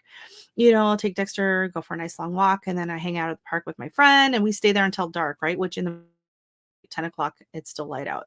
So to have to come back to get to alive and to be inside when it's so nice outside, it's like, no, I'll save that for winter time when I don't want to be out. And then in the wintertime, like it's dark at like 4:30. So it's easier to do an evening live. Like I don't feel like I'm cutting into, um, but it was really nice. Just kind of hanging out. I spent a lot of time with my daughter and her friends this summer, and she's 14 now. So it's more about me taking the initiative at this stage, and making myself attractive to hang out with my teenage daughter and her friends. And so, um, I just felt it was very important for me to put that time and that effort in, going to the park in the evenings and bringing the the badminton set, right? So I'll have like the badminton set and, some different, balls to play with at the park, and I have a couple chairs and the picnic blanket, all of that. So I go down and then I get to hang out and spend time with my daughter and her friends. And so, that just, it's just, we had a lovely summer. And going into the fall, the kids are having a lot of fun doing board games. So I've been checking out board games from the library. Last week we had, Ticket to Ride, I think was one of the games. And then this week we have Wingspan. And so she'll, call up a few friends. And so 3 or 4 will come over in the evening and they'll stay till, and then if it's already dark outside, I'll walk her home. So see, that's the thing. I don't want to get to that stage. And honestly, I never got to that stage with my mom. Like, I did things with, my friends and things like that. And I had plans and whatever, but always busy. Like they weren't home a lot, especially in my mid to late teens. They were gone on the weekends a lot and busy doing stuff. But I still was like really close with my mom and loved to do stuff with her, and my friends enjoy doing like I remember I was probably like 18 or 19, a friend of mine called me up and she was like, "Oh, I need someone to go. I gotta buy a dress for a wedding or something." She's like, "Can you go?" Whatever. I said, "Oh, I can't. I'm working. I can't go." And she's like, "What's your mom doing?" She wanted my mom to go with her to the mall, to go look for some stuff. So my mom was always like, my friends always just adored her. She's just a wonderful person, and we're just always out with, always had great ideas. Always her motto in life was make it fun. So if you had to work, if you had a chore, if you had like we worked with my dad. My dad was in construction, like would be clearing property, would be clearing lots. My mom always tried to make a game of everything, or even if you had to run errands, at the time when you got done with your errands, you could get she always tried to make things fun despite having to do things that weren't always fun at the time, but to always kind of try and make a game out of it. And so she just always had this very bubbly and fun outlook on life. And always everyone just always enjoyed being around her. So I am trying to emulate her friends. I want them to feel, just comfortable having me around. Like it's not like, "Oh, your mom's coming." It's when you're like, "Oh, your mom's coming," right? Like, "Oh, good, she can drive us." Kind of a place, right? So that I want to be the fun mom, right? Like I like to be the fun mom. And I do enjoy spending time with my daughter. So tomorrow, um, I'd been invited with my husband. He's going with some friends to the beer fest out in the neighboring town. And I don't drink beer. I don't like it. It does not like me. It does not sit well. I don't like beer. Now, I'm sure they're going to have other things there, but instead, I signed up for a resin class with local. It's at PAMA, which is our local art gallery, and I can't remember what it stands for. Peel something. PAMA is the abbreviation, what it's called. So we signed up for a resin class. I guess we're going to learn how to do resin, and we're going to make like. And in the morning, our local it's called Bovaird House. So it's one of those historical houses. They are doing what's called a trunk sale.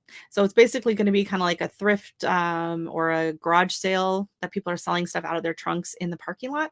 And there's going to be, treats and goodies and stuff like that. So that's going to be fun.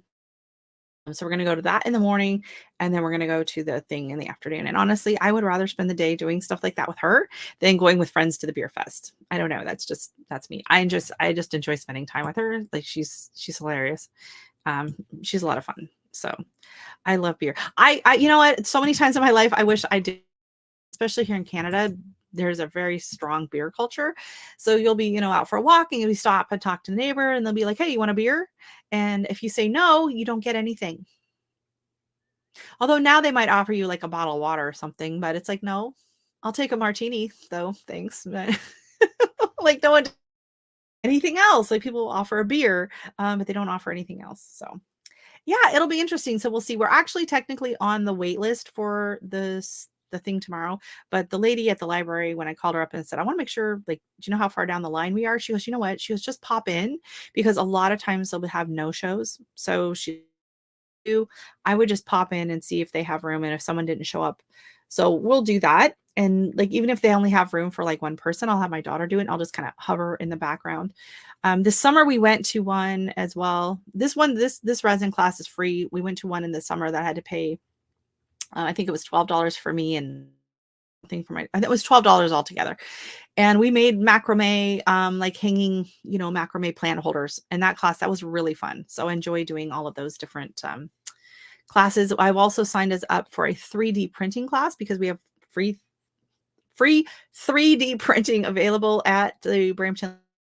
And you have to take the classes kind of to learn how to do it. So I signed us up for that. And then I've signed us up for 2 other like craft nights. So check your local library and or like this local arts stuff. Our city's always got stuff on the go. And I just forget to ask and to forget to look it up. Hey, Lulu, I'm here. Take care. Yeah, I don't want anyone to feel like I'm holding them hostage. Just don't forget to hit the thumbs up on the way out if you enjoyed it, and we'll see you next time I do a live. And don't forget to hit the word link and drop your link so people can all connect. Yeah, so that's the stuff coming up. So hopefully I'll be able to highlight a little bit of that. I don't know, like I won't film anyone in particular doing anything, but I'll probably, have the camera out a little bit tomorrow showing a little bit of what we're doing. I haven't done an out and about video in a very long time. And then the other very exciting news for me is I signed up for the sewing reach November. I went last year. It was amazing. It was an absolute blast. I had so much fun, 3 days of sewing and hanging out with these other wonderful sewist ladies. And it was great. And the food is exceptional. It is a retreat here in Southern Ontario. It's only about about an hour from my house. It's at Creef Hills, and it is a retreat. It is a Presbyterian retreat, I believe, but they rent out to all different people. So they have like groups of like smaller, they even have like for like hermiting. So you can rent like a little cottage.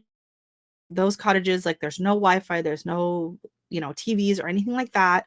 And you can have your food and everything dropped off to you so that you can just spend some time and have, absolutely no interaction with other people. Hey, Nicole, I'm glad. Hopefully everything goes well. Let me know what you find out. There you go. Good job. And so they do all different kinds of retreats, and they'll have like the individual houses. It's a big property, and they have farmland and they have farm animals and stuff on it. And then they have a few buildings that have like big gathering rooms. They've rented one of those rooms for sewing. So we'll be setting up all our tables in there. And then we have like it's got like, I think 3 floors with 6 rooms on each floor. It's a nice big, kind of like little hotel right next to that building. And then there are other little buildings for rooms in it or whatever, kind of dotted around the property. So you can have like a big retreat or a small retreat. They do a lot of like yoga retreats, meditations, things like that. And the food, they have this amazing chef, and the food is all farm to table. And oh my goodness. So last year, one of my favorite things was the salads were just so delicious. And it was this wild grape vinaigrette, and they made it from wild grape jam from their own wild grapes on the property. And it was just absolutely delicious. So I have been inspired to be doing all kinds of different vinaigrettes in the last few years. My favorite is to use and a bit of the white, and it's not just regular white wine vinaigrette. It's a special pink wine. I don't know. I got this vinaigrette at Costco. It's absolutely delicious.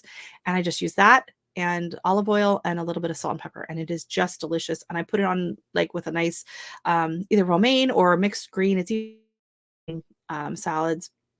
And then I throw in a lot of fruit. So like last night we had one, and I had some diced up pears and apples and grapes, and then a handful of coconut roasted cashews and the romaine and the vinaigrette. And it was just delicious. So, oh, hey, welcome in All Things Miss Priceless. You are new in here today. Let us know where you're from, if you don't mind. Nice to see you coming in.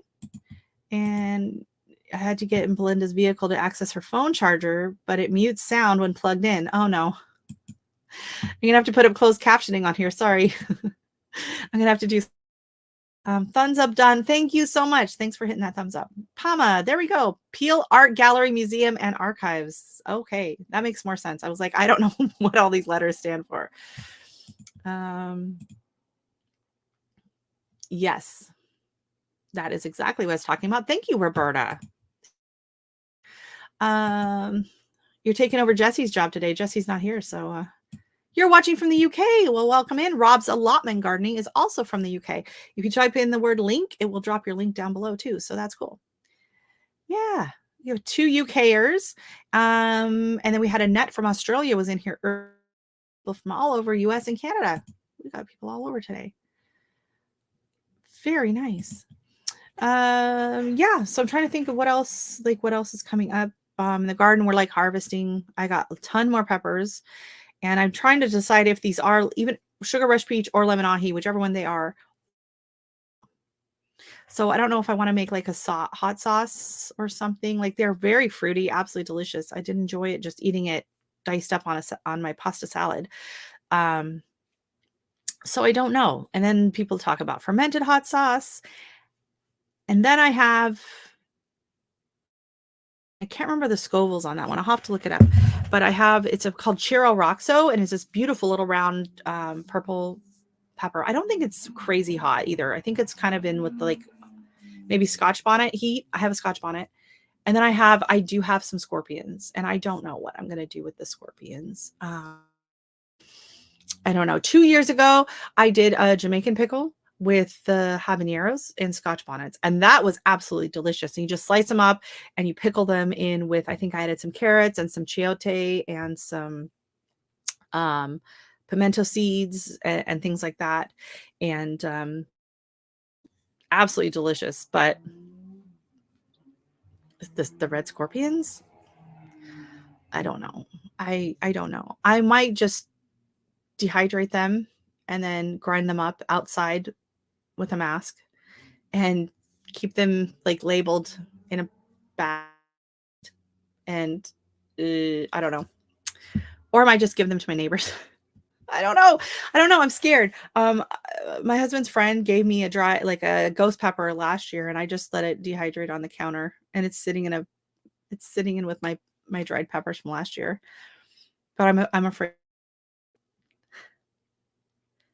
Chuck is a weirdo. Let's see if you can hear that one. Poor Chuck. That's all right. You should take up lip reading. Yeah. I think if I try to enunciate all of my words, it will just make it harder for him to understand. So I don't know if that's going to work. Manchester, very nice.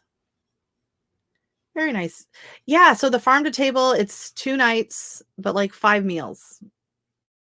I was kind of deciding, should I vote? Because they're a little pricey, like they add on to the price of it. But I was like, oh, I don't want to have to pack my own food. And if everyone else is going there to eat, then I'll, whatever. So my husband's like, it's not that bad. Just do it. It was so good. Every meal was everything was fabulous. The bread was, or like I ate more bread that weekend than I've eaten in years. Yeah. So the food was just really, really, really well done. And they had really nice desserts. And they served everything in like these little mini mason jars, which just made it super cute. But they had like the sticky toffee pudding, and sometimes they would just have it some very simple fruit with yogurt and mint. But everything was just very cute, and it also felt really healthy and absolutely delicious. So I don't have hardly any pictures from last year, and I was just so immersed, having so much fun, and I sewed so much. I made my daughter a beautiful jacket and a dress, and I made my mom a sweater, and I made pajamas, and I made some hot pads. Like I was just so incredibly productive because there's no TV in the room. There is Wi-Fi, kind of spotty Wi-Fi there. And so I was like, I don't know, but we stayed up sewing till like 9, 10 o'clock at night, went to bed. Breakfast is at 8. And, you just like, I prepped everything before I went, like my main things that I knew I wanted to get all the pieces cut ahead of time. I made sure I had everything I needed for them. And I was just a machine. I was just cranking it out. So, yeah, that was just great. Someone asked, what's it called? And I'm not sure if you're asking what I'm talking about, but it's where I'm going. It's called Creef Hills. You can type it in. I'll drop the link. I follow them on Instagram. They'll do like special dinners every so often at the restaurants. Like they had like Mother's Day brunches, and then like they have their own honey as well. So this is the place. So it is on 250 acres. So I told you it's a big place, and you have free range of the acreage while you're there. You can go for hikes and whatever. But it was like we didn't have time for any of that because we were so busy sewing, and then it was kind of snowing on and off. Right? It was November. It wasn't the best weather. But like, yeah, so if you look at the website, you will see that they have different halls. They have different little cottages and like hotels, kind of all dispersed throughout the area is where they have like the food is in. So yeah, it was and it was funny because I didn't know anybody. I had never met anyone else that was going. I think there were 10 or 12 people that were there. Just people had decided to sign up in the Facebook sewing group. I didn't even really like know them online, like to have chat who anyone was going to be when they showed up. And so that was a little, like, oh, what if there's some people here I don't get along with, or, whatever. And all age groups, it was a very diverse group, and everyone had a blast. Everyone got along great. The first couple of hours, some people were kind of oh, this person could be a little, but once everyone kind of got settled in and got into their groove, everyone had amazing. I'm connected with you. Well, thank you so much. And I will check you out after. I'm going to pop your link up and I will go check you out after for sure. And so it was just such a great experience. And so, yeah, later I was like, oh, I wish.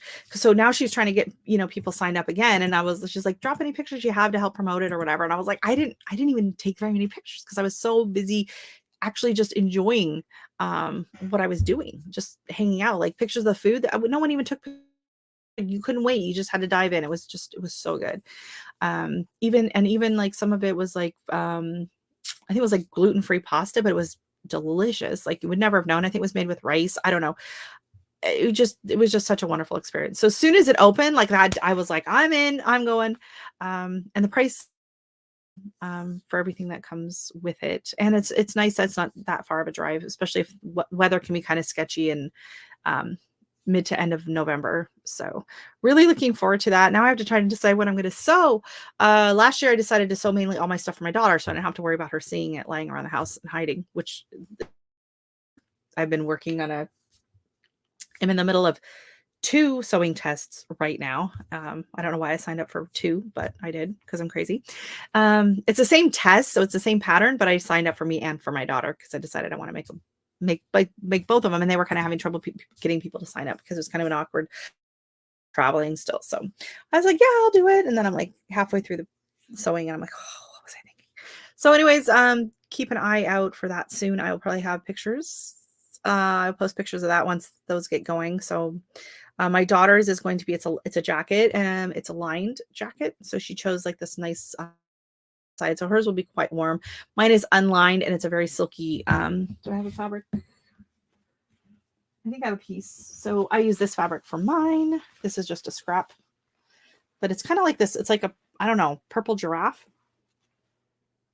So it's a woven fabric, so it's not stretchy. And then this is I decided not to do a line. I wanted to leave it unlined because the lining, the other reverse side of it is so pretty. So that's going to be mine. It's going to be a much lighter weight, so it won't be as warm, but my daughter's is going to be like nice and warm and toasty. So, so I'm trying to think what else. Fall photos is going to be coming up soon. Pumpkin season soon. I'll probably be doing some fall decor videos, some harvesting, some foraging, some out and about. I do like to go out when the leaves start to turn. I know everyone says, oh, go to Maine and whatever to see the leaves turning, but here in Southern Ontario, they're absolutely stunning. And unfortunately, the last couple of years, I've gotten to photos because where I like to go, it's only 10-15 minute drive for me, but it's a completely different zone and their leaves turn like 2 weeks before ours do. So once I start to see ours turn, I gotta get out there and do it. But the problem with that last year was it was like raining. Every time I had time to go, it was pouring down rain. So we went and it was like not a lot of on the trees anymore. So I need to stay up on that this year so we can actually get those beautiful fall colors in the background for the photos, because I do love doing that every year. I started doing that because like the school photos, I should come home with the school photos, and the first couple of years we bought them, and it's like this package is like $40. We don't have a lot of family to hand them out to, so we have this big stack of pictures still from like kindergarten, and they were awful. It was like, I was like, why am I paying for this horrible picture when I can, take my camera out and get some nice pictures? So it just became this tradition. Every fall, me and my daughter go and we go to a handful of different places, sometimes a pumpkin patch, and out there's this one spot that has like this, 180, it's a valley with all the trees behind. And so I go there every year, and it's just become like a really fun traditional day. And we go out every year and do these fall photos. And then I'll post the photos online and shoot. So that's really fun. You have never tasted squash or pumpkins.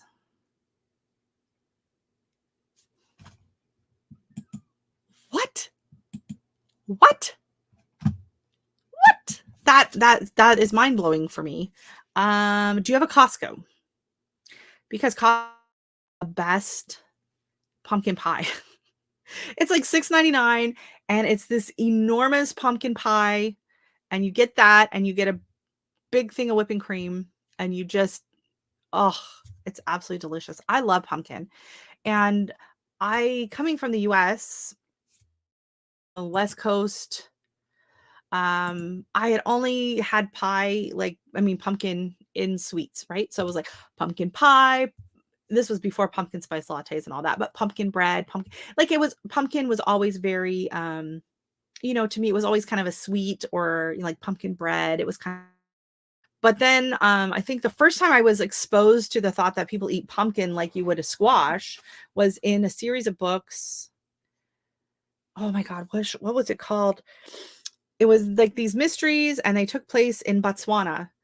And the lady there would like go and buy like a quarter of a pumpkin and come home and roast it. Like, what? People like buy pumpkin and eat pumpkin? Like what? And then when I moved here to Canada, we have a very large, population of people that are from the Caribbean and from Africa.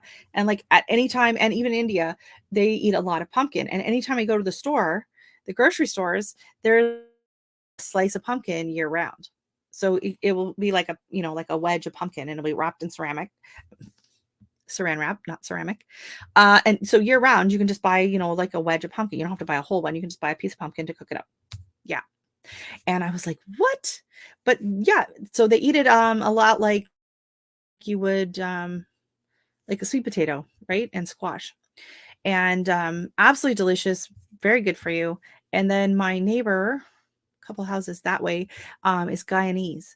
And one morning she was making breakfast, and she brought over a plate, and it has what they call pumpkin fry and roti. So she'd made some homemade roti and this pumpkin fry. And oh my gosh, it was absolutely delicious. I was like, what is in here? And it's basically just onion, garlic, and green chili. And you kind of saute that and fry it. Throw in your pumpkin and just let it cook down for about half an hour, 45 minutes.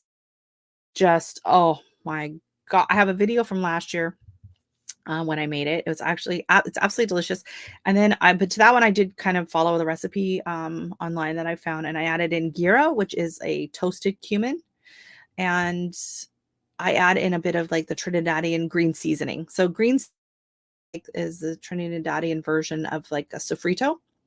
And so they just kind of put that seasoning on everything. And to make that, sometimes my neighbor will give me a batch when she'll give me a jar when she makes a batch, or sometimes I've made my own. But that is usually like garlic, cilantro, culantro, broadleaf and then like hot peppers, so Scotch bonnets or whatever, and then you blend it up and make a paste out of it, right? And they call it green seasoning, and they put it on everything. Puerto Ricans have a similar one, and they call it sofrito. Jamaican, and they just kind of call it seasoning. But it's that kind of, I like to add in, and it makes it so good. So good. And I do, yeah, you know what, I'll drop the link because I do have the video, and I use the pumpkin from I just use the pumpkin from our jack-o'-lanterns. So when I do the jack-o'-lanterns, I just scrape as much of that pumpkin out, and that's what I cooked up to make the pumpkin fry. And then I throw it in the freezer if I have any too much. It's absolutely delicious just to use as like a side dish, but it's really good with breakfast with eggs and roti or paratha or something like that. So find that video link because it's really easy to make. And I'm like, I don't know why I don't make it more often, but it's like one of those things every year we're like, ooh, pumpkin. And then last year I did pumpkin. I just sliced it and roasted it with just a bit of like, salt, pepper. It's a lot like sweet potato. If you like sweet potato, I can't see you not liking like a savory pumpkin. Good Lord, I have a lot of videos. I'm like going back through my video list because I know it was last fall that I made it. I made it around Thanksgiving, but I don't go until later. And I think I finally found it. Get shareable link. There we go. Well, if you love Caribbean food, yeah. So the fried pumpkin, you could probably even use it. You could probably even use if you wanted to. And in the video, I link down below the recipe I think that I followed. Or I didn't.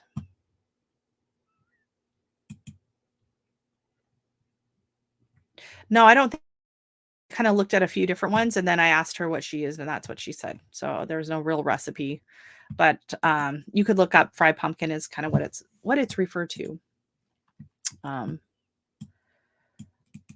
but it's a nice way to use up your pumpkin, and it just cooks down. Hey, well, I'm assuming it's Melody, but hello, Melody and Ryan. I do like sweet potato, but difficult to grow in the UK. I bet. But yeah, so if you like sweet potato, you're gonna like pumpkin or squash. I find if you look at squashes like a butternut squash or what's the mom squash? It's like the round or blue Hubbard. I really like those squashes. They can go sweet or savory. And that's what I was saying. Like growing up, we always just kind of had it was always more towards the sweet. And then having it like savory and with spices and stuff, like it was just so different. I was just like, what? It was just absolutely delicious. I've never tried growing any potatoes, so I have no idea. I don't know how sweet potatoes would do here. I know there's someone locally, actually on the local Ontario gardening board, and he's growing a ton of sweet potatoes. So he's had really good luck with them, but he eats the leaves a lot too. There's a lot of people. I can't remember where he's from. Trying to remember who posted it. I think he's East Asian. And I think, yeah, they use the sweet potato leaves in cooking a lot. And so someone on the board was like, oh, really? You can eat those? I have a bunch growing in my planter out front. And I was like the leaves from actual sweet potatoes as opposed to the ornamental varieties, right? So I don't know if the ornamental ones are as edible. I mean, they're probably edible. They're not going to kill you, but I don't know if they're going to taste as good. But apparently the sweet potato leaves taste very good. So, and they also eat pepper leaves, which of course are poisonous, don't eat them. But then my daughter's friend, they're Vietnamese, and she goes and picks the pepper leaves and they make a dish with them. So I don't know. Most of the sweet potatoes you buy come from the US. Yeah. While squash and all of that was originally, it's native to North America. Even zucchini, not zucchini. So I was reading this recently. So why there's this guy online, and I cannot remember his name, but he was an expat, right? So he from UK, lived in the US for a while. And so he explains, all his videos based on the difference between UK and the US. And so like, why do Americans call it zucchini? As the British call it, what do they call it? Courgette? Is that what it is? And I'm getting the eggplant and aubergine mixed up too, but I think it's courgette, right? They call it courgette. We call it zucchini. And so like, why? Well, the thing is, all squashes are originally from courgette. Okay. So am I saying that right? Okay. So all squashes come from North America or South America, the Americas, let's say. Then what happened was during, exploration and trade and all of that, they took the squashes back to Europe and started growing them there and kind of breeding and hybridizing. And in Italy is where they developed, in northern Italy is where they developed what we know now today as the zucchini. So the zucchini, as we know it, did not really come to the US until the early 1920s. And it was brought over by the Italian immigrants, where they call it. So it was introduced to the US from Italy. That's why we call it zucchini. Whereas in UK, it was brought over by the French. And so you call it courgette because it was brought by the French, took it from Italy, and then brought it to the UK. It was interesting. I think there's a very similar reason between eggplant and aubergine. And Australia also calls it zucchini. Yeah. I do. They said something about that with the tomato leaves. And then someone was saying I had someone on Facebook, I think last year, saying, I'm going to try to eat my tomato leaves. I know it's poisonous and this and that and everything. And I was like, yeah, but a lot of people eat tomato leaves. Like, that's kind of a thing too. I don't think they taste good.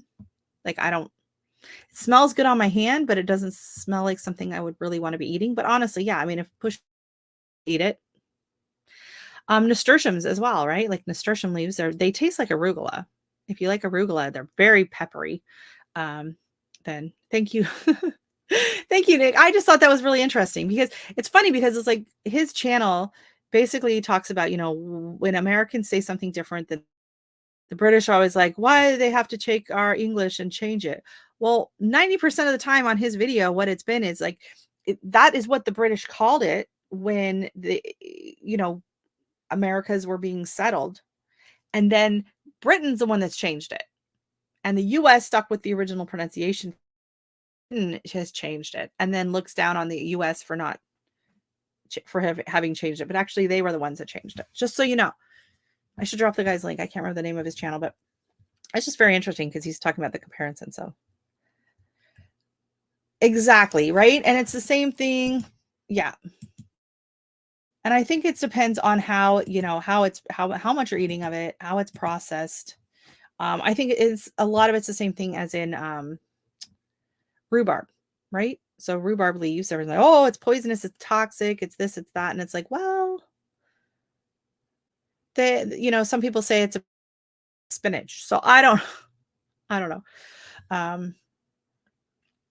Yeah. Yeah, I don't think that is something that I would be looking to eat. Like, oh, let's go snack on this. No, I'll eat the tomatoes.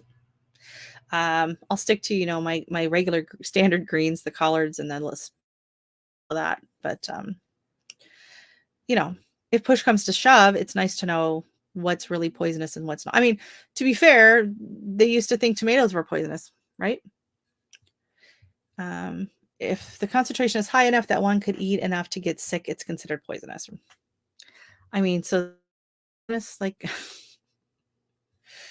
oh, I'm glad you enjoyed that. That was just a little tidbit. I just thought it was interesting because it's like, yeah, why do, as English speakers, why do we call them different things? Cook them first, right? Well, it's like with the poke leaves, like you can eat poke leaves, but they have to like boil them with salt water and then drain it and then rinse it. And then I don't know if you have to do that a couple of times and then cook them. And then why?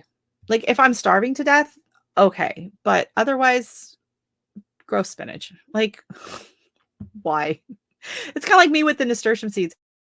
To ask because I know Maureen at Diva in the Dirt, she did make the pickled nasturtium seeds, and I'm curious to know what they taste like or whatever. Because I have a ton. Like I could easily make a couple jars worth with the seeds that are coming off of my nasturtiums, but like I buy a jar of capers and it lasts me for like a year or two. So I just don't know if it's worth the effort.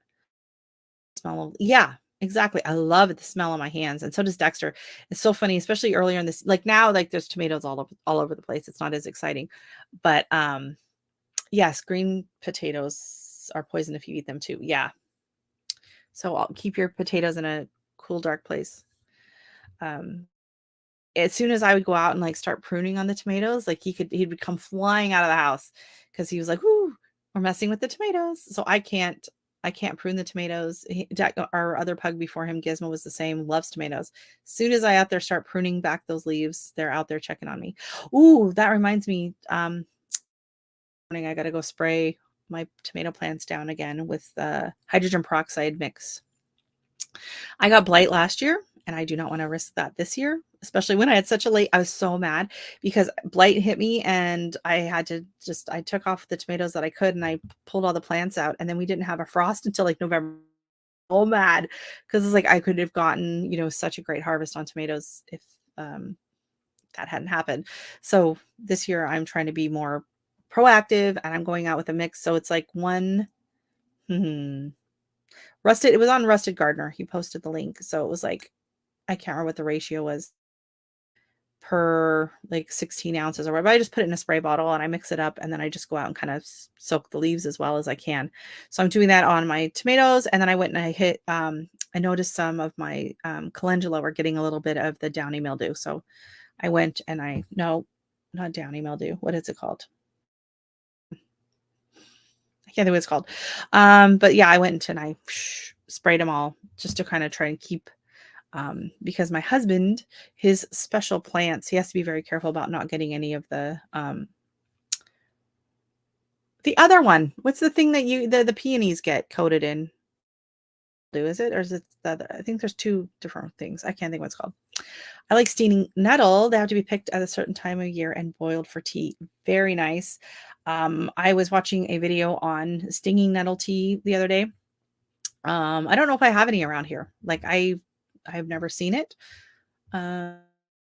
I have to get like a local foraging book, I think, or probably there's probably an app, and go see if we have anything locally because yeah, the little stinging nettles, apparently the little stingy parts, there's a chemical that is supposed to be really good for arthritis, and apparently people like would actually take it and like smack themselves with it, um, and break the skin a little bit with the little stinging nettles, to get that chemical into their system to help with arthritis. So I would much rather drink it as a tea. I think than flagellate myself with,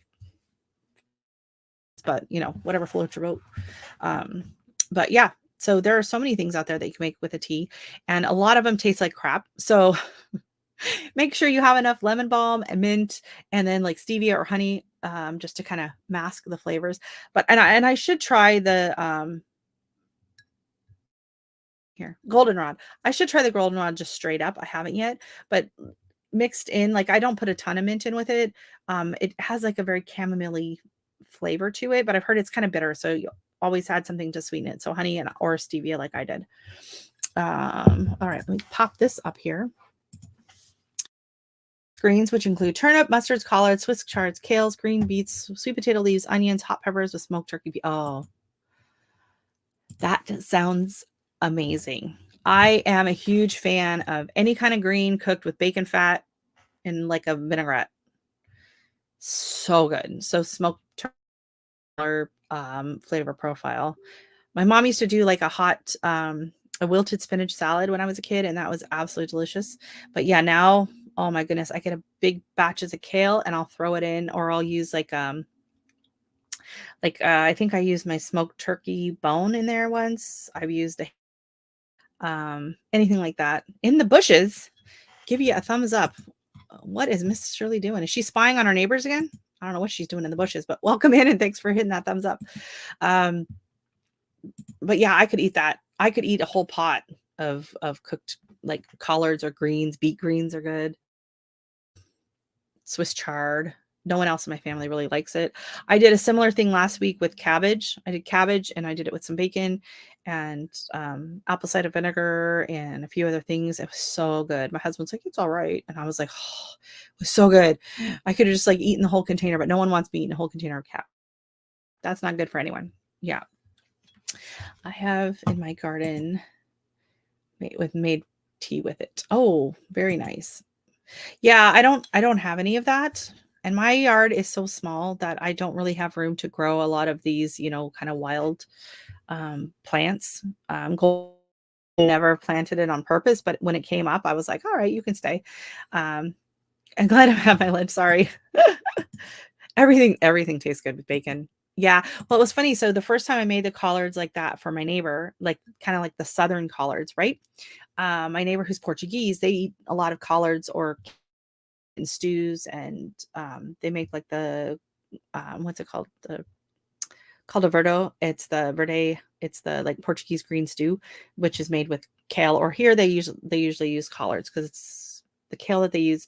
It's different. Anyways, she uses collards for her chorizo, and it's like potato, tomatoes, and then they put in lots of pimenta and hot peppers, and it's this beautiful, rich stew. And so that's like how she's used to having it. And so when I made it like the southern way, she was like, "Oh my god, I've never." She'd never had it that style before because I do like to add a little bit of sugar and then a little bit of the apple cider vinegar. It gives it that tangy. Um, I love my greens. Greens and cornbread.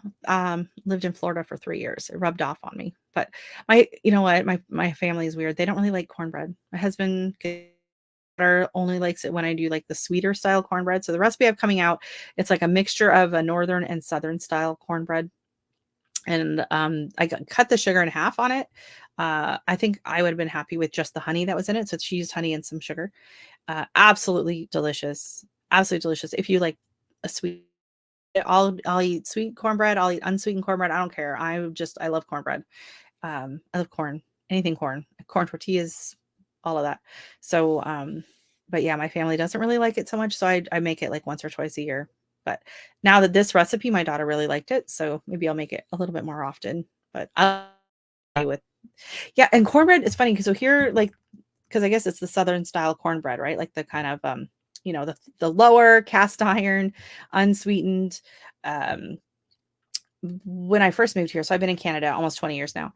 And I first moved here, my neighbor was making some chili. And she's like, oh, she goes, I don't have any, should I serve with it? I don't have time to make bread, whatever. They usually have it like with dinner rolls. And I was like, well, what about cornbread? And like, they were all like, what? Why would you have cornbread with chili? I'm like, cornbread and chili, it's a thing. And they're like, they thought I had lost my mind. Heard of it. They thought it was the most disgusting thing they could have ever imagined because they've only had like the sweet corn muffins was all she had had. And she was trying to picture that going with it. But even the sweet ones, I go like, what was it? Cincinnati? Is it Cincinnati? And they do like the cinnamon roll with the chili, like spicy. Like, I don't know. So they thought I was crazy. Cornbread is not a thing up here. Like I don't think you can even find like a box of Jiffy, right? I mean, I make it all from scratch anyways, but like, it's not common here. But you see cornmeal a lot, but it's polenta, right? It's not made for grits. um, there's much more of a European influence here, Italian, Portuguese, with the cornmeal.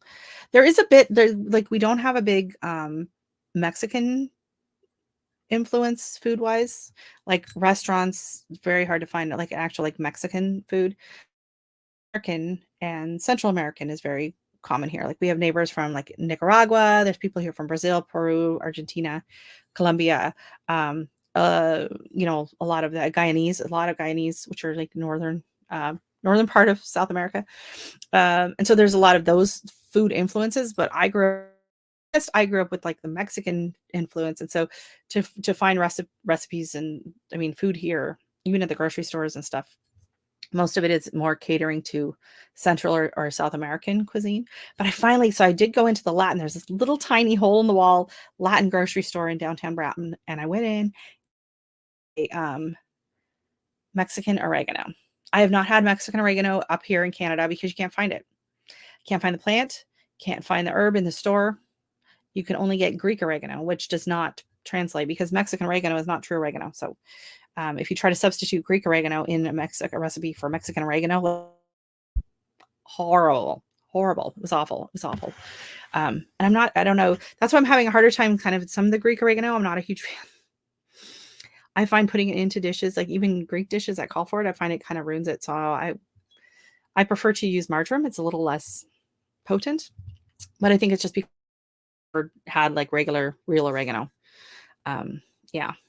So anyways, there's that. And I didn't realize how long I've been on here. It's been over 2 hours and this tea is doing it. I need to relieve myself of some of this tea, if you know what I mean. So much for coming in. I'm going to be having more videos coming soon on seed saving. I do have the website for seed swapping if you want to kind of just connect with other YouTubers. It's on Facebook, YouTube seed, whatever. You can message me if you want to be in that. And then I'll probably be doing some seed giveaways. I do a few lives with some seed giveaways because that's always fun. Everyone always loves that. And I don't know. I don't really have a ton of things scheduled. I've been really flying by the seat of my pants this year, and I've been enjoying it. So we have a lot of same here. Yeah, especially here in Brampton, we have a huge Indian population. We actually have the most Sikh Indians outside of India live in Brampton, Ontario. And Brampton itself is almost, I think it's close to 80% visible minority. And like, I don't think there's like 240 languages spoken here. And the number one is, people from India, mainly from Punjabi region, and then from the rest of India here as well. And then we have a very large population of people from the Caribbean and Middle East, Central America, and East Asia. And there's so much variety here. The only thing we don't have a lot of is Mexican, which is kind of ironic, but that's just the way it goes. But yeah, so the variety of foods and flavors and spices and groceries and produce that I can get locally is Like I can go, there's a grocery store like a kilometer away and I can walk in there. It's an Asian grocery store. It's called Ample. I can walk in and I can go and buy, what did they have on this week? They had rambutan. I can go and buy, goat heads. I can buy like any kind of like rare fruit all over Asia or India. So I'm very, very blessed to have that and to have it locally. And I'm grateful that my family is very adventurous when it comes to eating, and they're always looking to try new dishes and to experiment with in the kitchen and everything. So thank you everyone for being here. Don't forget to hit the thumbs up, and I hope to see you all next time I do a live, whenever that may be. So thank you so much for coming in, and I'll see you later. Bye.